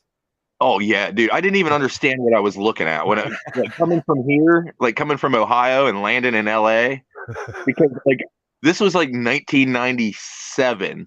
Like I was fresh out of basic training and like was flying from Columbus, Ohio to from Pittsburgh to LAX. I hit LAX on my way back. Yeah, I hit LAX on my way back. So I came from Asia to LAX. Oh yeah. I flew into Seattle Tacoma is where I flew into, and it was still crazy. Seattle's fucking huge, but like LA was, like I said, my eyes didn't understand what I was looking at. It was densely packed homes and people. You know what I mean? And like holy shit. I didn't realize how many people were in LA. Just in my county, and this is legal, people who get counted on the census is 10 million people in LA County, and there's an estimated 5 million what they call illegal aliens here. And people think it's everybody, because I am half Mexican, so I go off about this, but like it's not just Mexican people who are here. We have one of the largest Korean populations outside of Korea. Yeah. We have a large Chinese population, Hmong Chinese, because every war we've ever fought, we bring people back with us. You know? Oh yeah. Yeah. So when I was in the Bay Area, there was a big Asian, like little, like, I don't know if it's called Chinatown or whatever, but like there was like the Asia town, like the market area where there was it was like being in Asia. Like they had like the cherry blossom trees like all the shit, and like there wasn't nothing written in English. Like it was still to this day. The San Francisco Chinatown is the only place next to New York that I've been where I feel like I'm not in America, because the one in LA has become super gentrified. Yeah, I remember in San Francisco, like they had like snakes in bottles and shit, like bottles of liquor and stuff had like cobras in it and shit, and like fucking it was like authentic stuff. I don't even know how they were getting it here, because like it wasn't passing the fucking like food inspection shit. And if for anyone who's ever curious, owning a koi fish is illegal in the state of California, but you can go get one in a giant one in San Francisco right now. I remember getting a butterfly knife and a pack of candy cigarettes in Nice. Chinatown when I was like 7. Oh, That is- And they didn't say combination shit. of things. They just all right, whatever. you know what's really funny? I have a really like funny, not funny story about because of my parents' age. I have a brother who is yeah, he's 63. No, he's 64. He is 22 years older than me or something crazy.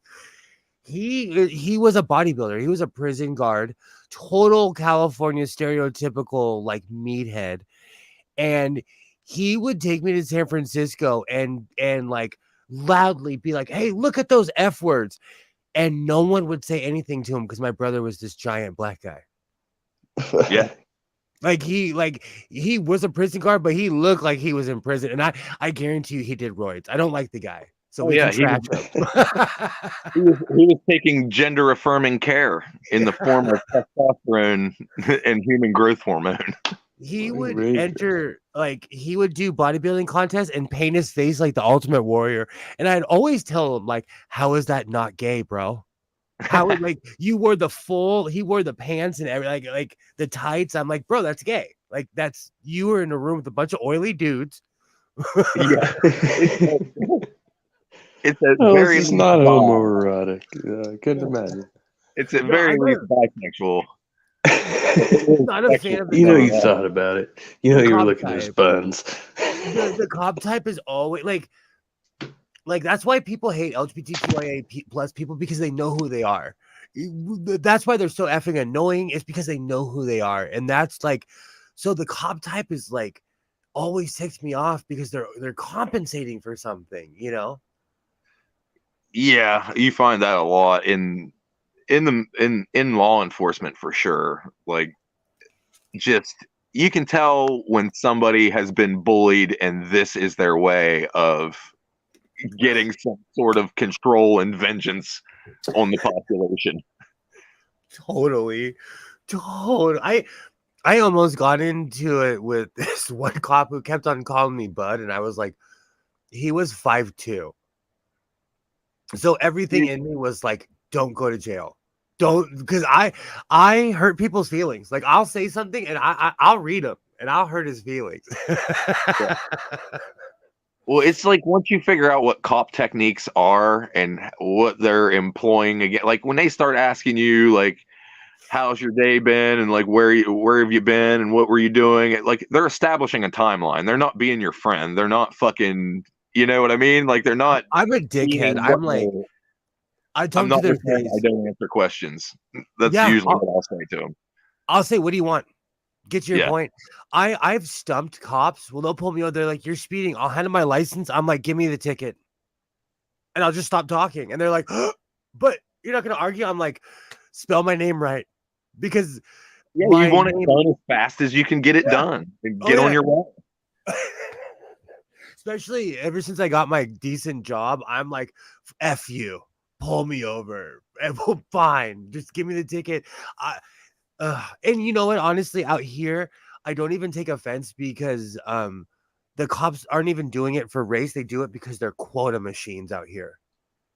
Oh yeah, Yeah, I mean, that's pretty much the level we're at. I mean, like you'll see, just pull up any random vehicle. Like it's not even a matter of profiling anymore. Like they just want to make sure that they can get the citation out, and they won't have to freaking go to court over it. You know what I mean? Like, I think it's just a numbers game too. If you pull over this many cars, there's a percentage that are gonna have something fucked up.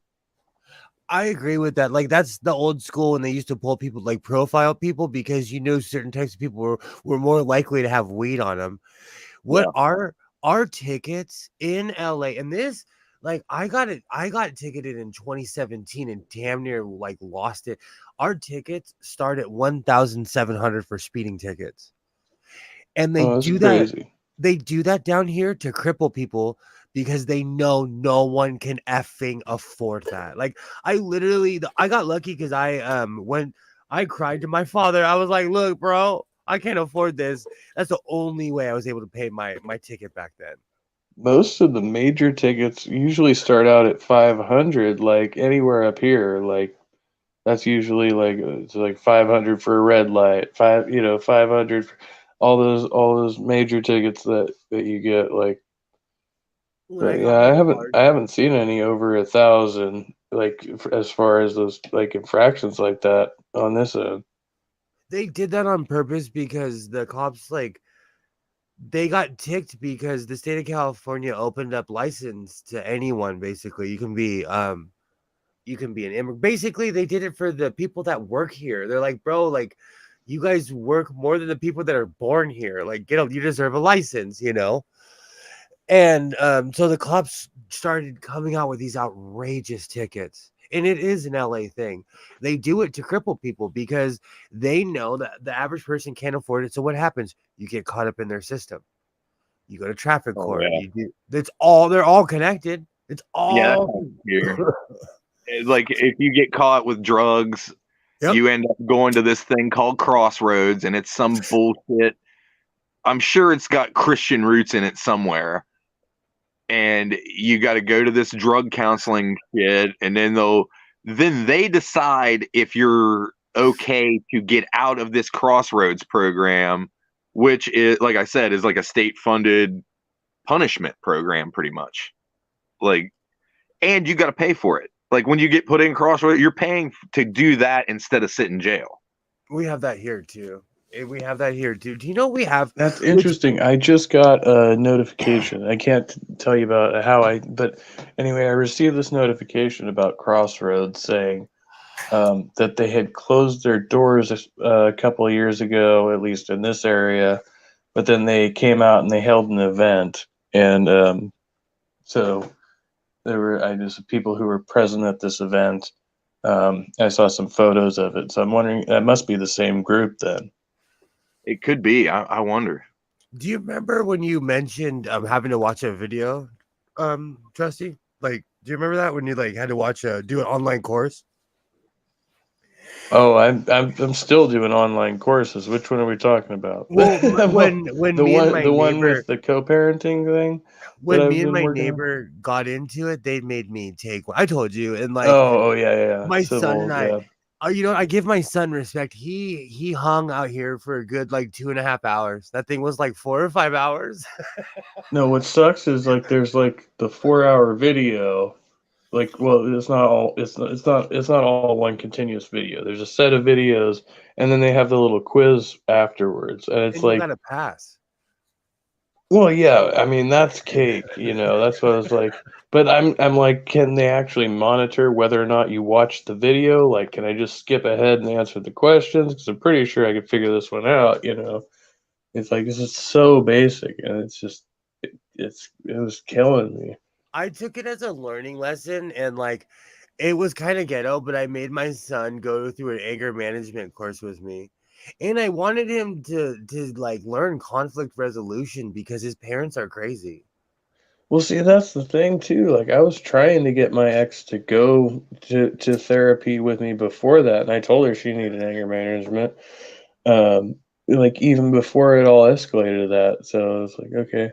But it reminds me too of when I was doing pest control, doing that job, and we'd have to take like every week we'd have to take.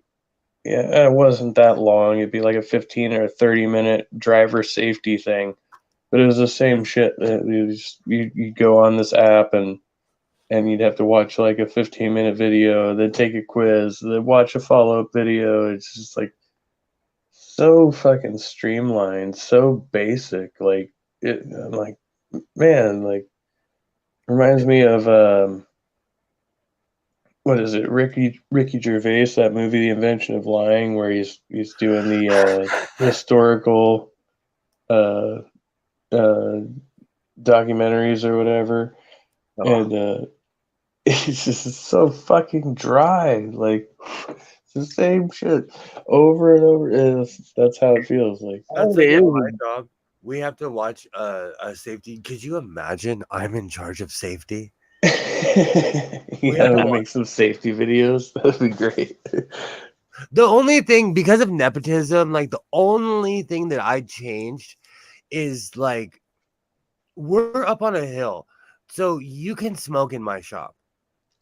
So and I work with people that like I'm one of the youngest people there because I inherited the job from my father, you know, and so like all the old timers they still smoke.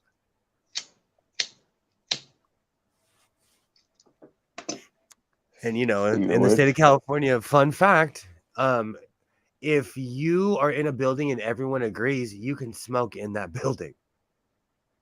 No shit. It's the law. So I don't hire non-smokers. Well, they did like away with all smoking in bars and all kinds of shit around here. And I know there was like some. I'm sure there's some holdout somewhere. There's some hole in the wall bar somewhere that you can smoke in there. But like, So there's like city ordinances over here that say that technically you're not allowed to smoke in a public space or on a public sidewalk unless you are in transit. So in other words, if you're walking down the street with your cigarette, okay. But if you stand there and hang out with your cigarette, then they can technically cite you. But none of the cops actually enforce that around here, as far as I've seen. So you can't even smoke in the same house as a child, and I'm talking about like even in the garage. I get away with it because this room is detached from my house. yeah. Whether the fact that my house is 3 feet away from it doesn't matter. But like it's illegal to smoke in California, you know, Trusty, you know, we have laws on top of laws, and someone's gonna sue me in the morning just for saying that, you know. Right. My neighbor sued me because he's a petty punk, doxed me and sued me. Like, and then he found out it's illegal to dox people in the state of California. Oops. He's an idiot. He had to pay all the legal fees. Like, all he tried to embarrass me, not knowing I have no shame. Like, I have no shame. Like, I like no. Is he a YouTuber? What's that? Is he a YouTuber? No, but he knows that I am, and he like my mom owns this house, and like he was like, you need to move out of your mom's house. And so everyone who hated me was like, Godless Souling lives with his mom. Bro, I wish I would be 20 pounds heavier. My mom is a Mexican woman who knows how to cook. Bro, let's be real. Like me and my mom, like we really don't even get along like that. I wish she lived here. She is a good cook. She's a clean freak. I got to do all the cleaning. But my neighbor, like he basically like we know I made the mistake of moving back to my hometown, and like all the people around here except for him, he's from New York. I don't even want to be mean, but like New Yorkers are a different breed.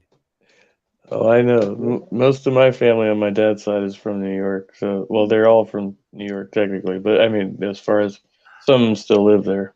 If I walked up to any of my neighbors and was like, "Let's go, bro," I don't care if they're in their like 50s. I don't care if they're in their 20s. They'll drop their gloves and we're throwing hands. New Yorkers are a different breed. They say "F you" to say good morning to each other. Yeah, I got a few buddies from New York, and they're definitely that kind of New Yorker. And I don't condemn. I had an ex-girlfriend from Boston. She was super rich. She was the most entitled human being I've ever met in my life. Like it's not just New York. I've met people from Connecticut that have more money than the president. You know what I'm saying? Like, oh yeah, those New England states are full of.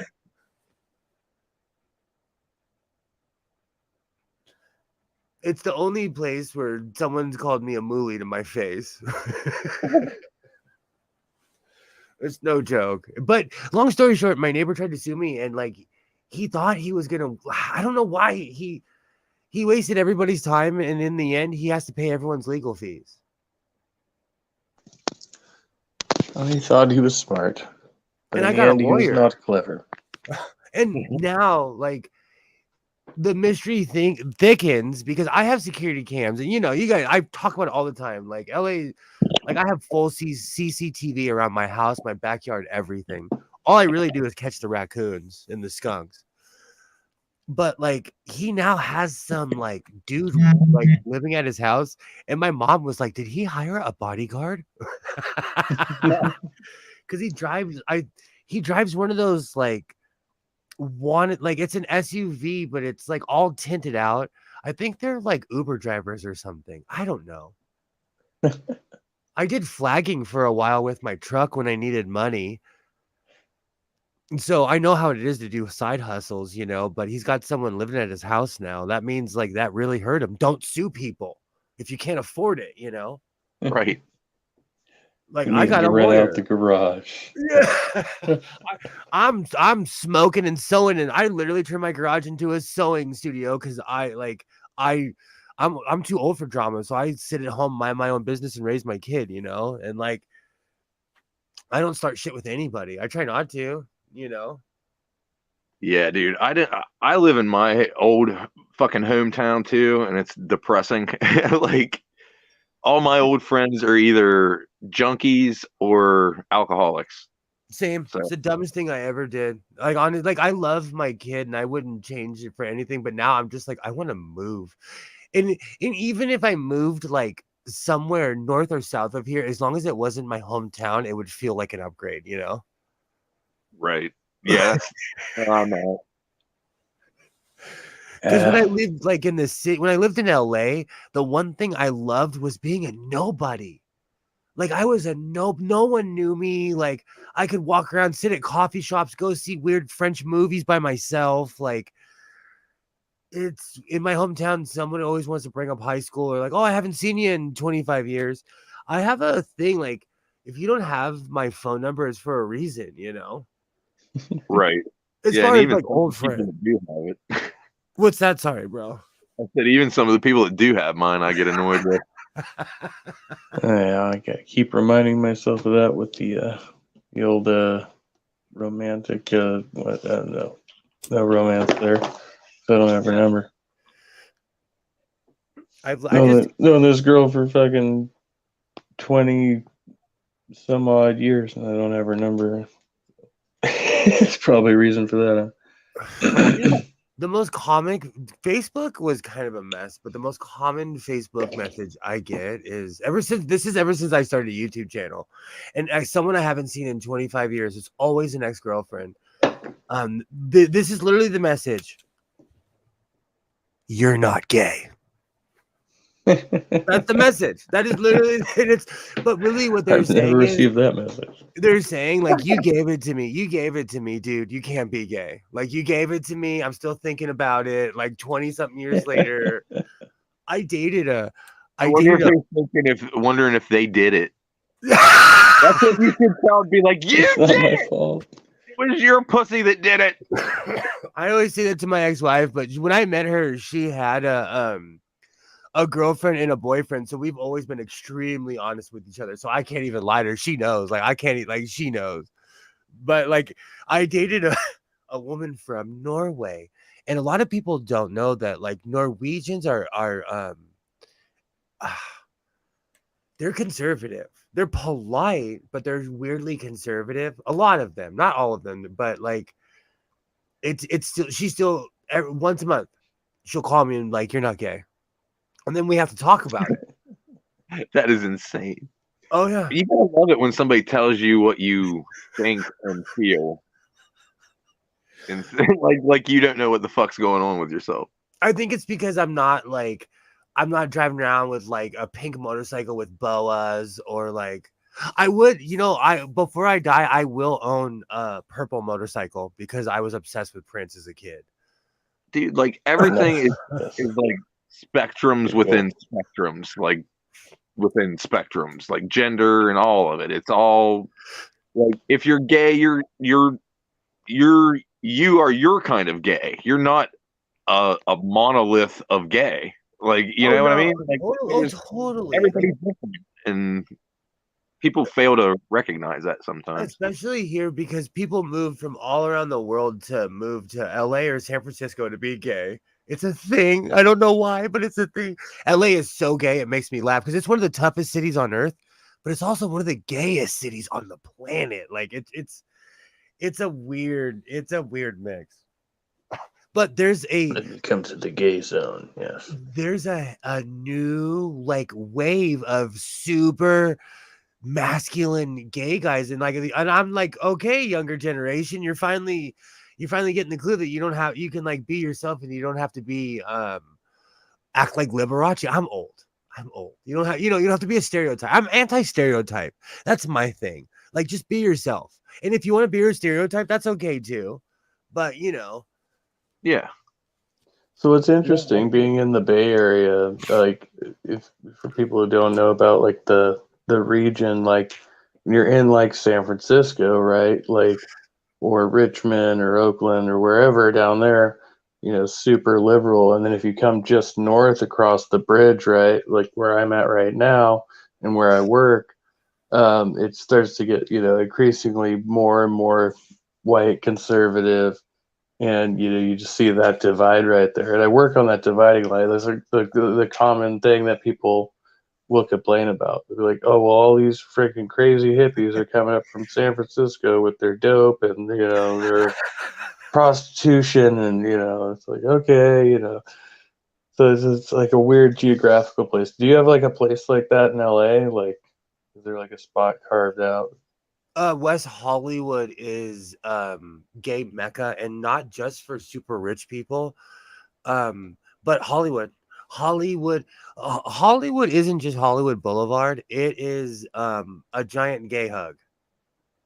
Yeah. Like, the entire Hollywood area is just nothing but gay people, and no matter who you are, I found gay gutter punks, I found the gay metal scene, like no matter who you are, what you are, there's a whole new string of goth clubs. People, they'll send me the weirdest links. They're like, you need to get a life, because my son goes with my ex-wife on the weekends, and then I'm like sitting here like, oh, I'm gonna make a YouTube video. They're like, you need to go here. I went to a goth club, and I was like, it felt like the movie Blade. You know that scene where they're pouring blood and like, it felt like fucking Blade. It made me feel young again. It did. It made me feel like I was in my 20s again. It was awesome, dancing with strangers.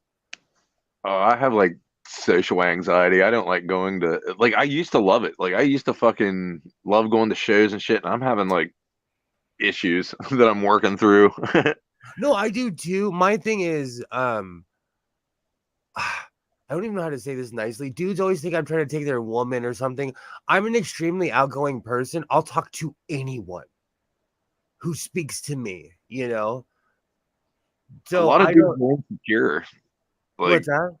a lot of dudes are insecure and they don't want any dude talking to their old lady. Yeah. Like, that's how it is around here. Like, if you're talking to somebody's partner, they will come up and tell you once, hey, that's my girlfriend. And that means shut the fuck up and get away from my girlfriend, is usually what that means. Like, that's the nice way. And then the next time they come up to you, they're going to want to fight you. But what if their girlfriend walked up to that person? They don't give a fuck. Like, they don't think that far. Like, there is no thought going on. It's caveman level shit. Same here. That's the one thing. Ever since I quit drinking, I don't get in bar fights anymore. It's been 12 years since I've gotten in a bar fight. Oh, you realize how dumb it is. And usually some of the dumbest shit I've ever heard said is somebody trying to start a fight, but they're drunk and they don't know quite what to say to piss you off. So they're just, they usually sling the F slur out there a few times. And if that don't get you to do it, it's like, I don't know. It's fun to see. There was one time this guy was trying to get my goat, and because I'm many different, my pops used to call me a rent-a-ethnic, because he was like obviously African American. The man, like, he was from Georgia. He came like directly from slaves. I always jokingly say that my dad was blacker than submarine paint. My mom is pale. She's this pale Hispanic woman. And my pops used to always say, like, oh, you're a rent-a-ethnic, So I look like all these different races. But LA is crazy. Like, there's always that, are you mad dogging me guy, or the, like, and I like going places. I used to party hard, and like you, Trees, I have developed social anxiety, but I consider it my spidey sense because I I have a saying: if life's a scary movie, I'm not dying in the first scene. Right. I'm not getting shot in a club, and especially nowadays, like, you will never see me at an E40 concert. Every time E40, I was in Portland, 5 people got shot. When I when I was in San Diego, 6 people got shot. E40 brings, like, I don't know what it is. I don't go to rap shows anymore. I have certain rules. I don't even go to hockey games anymore because people would be in the parking lot trying to rob all the rich people. Yeah. That like I'm trying to go to a show in September. I'm hoping I get to make it. Like there's gonna be like every fucking like from members of the Wu-Tang Clan to Suicidal Tendencies to Fuck yeah. Guar, all playing in a field in fucking Tennessee. And it's like a festival. I'm trying to fucking make it still. I've seen Wu-Tang. They're awesome. And I saw Tribe before Fife Dog died. Word. I think that was the night my son was made. I went to the show called Rock the Bells. Freaking Nas jumped out of a helicopter and screamed F Fox News for like 10 minutes. Classic. I want to say what's up to Pop Culture Curator. Hey, Pop. Good to see you. Yeah, so honestly, to confess, I don't think I've ever been to a rap show.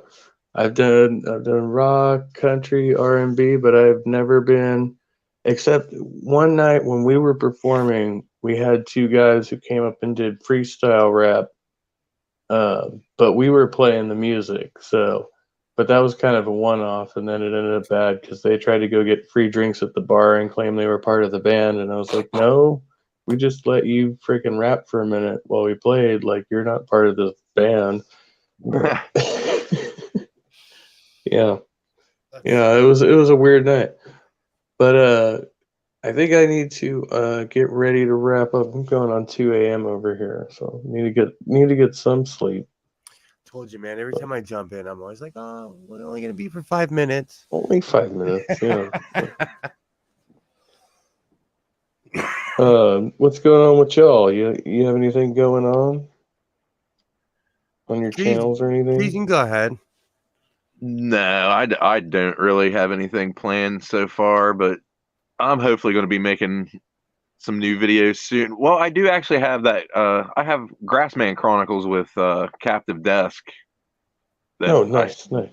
Heck yeah. Be the second episode will be the last Sunday of this month, whatever date that happens to be. I forget, but yeah, I'll be doing that. I'm probably subscribed because I usually subscribe to whoever you throw in your community. Oh, yeah. Well, the show will be on my channel and his channel. So, yeah. Awesome. I've been seeing Dave around for a while, yeah. Yeah, I talk to him pretty often. Yeah, I've never gotten to speak to him before, so yeah, I'm looking forward to seeing that. I got to go back and refresh on the first one, I guess. Yeah, it's just like it's like a look at like the different like cryptid photos and stuff, like kind of like how Bree will do sometimes, except it's like a kind of a skeptical eye at it. We're not trying to come right out and be like, we don't believe in this shit, it's all fucking garbage. And like we're just trying to like play both sides and see if there's any real evidence out there or whatever, and kind of reviewing some photos and saying what we think they are and shit like that. Awesome. Awesome. And Godless Sewing.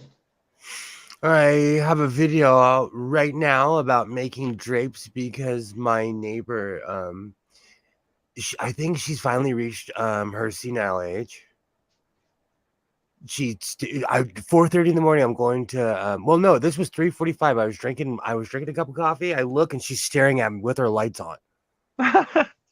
So I have a video where I made drapes over my kitchen. No. Oh, it's awesome. They're blacked out. I forgot she even exists. So I have a video out right now. Every Sunday I stream with Phoenix Electra on her channel, and then every Monday I stream on my channel. And both of you guys are invited if you guys ever want to jump on. We just shoot the shit. It's nothing formal at all. We just, it's open mic, nothing hardcore at all.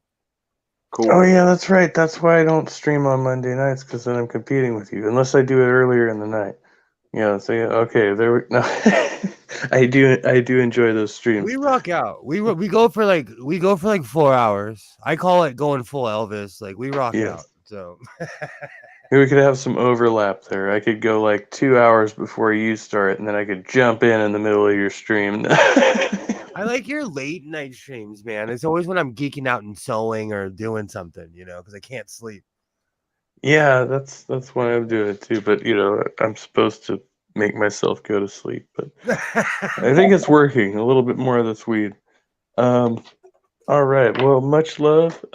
We've got Pop Culture Curator in the side chat. Good content over there if you're into cinema, sci-fi. Well, pretty much the broad range of cinema. They do movie reviews and talks about stuff like that. So definitely recommend it. And thank you, Godless Sewing, for coming on. Thank you, Look at the Trees.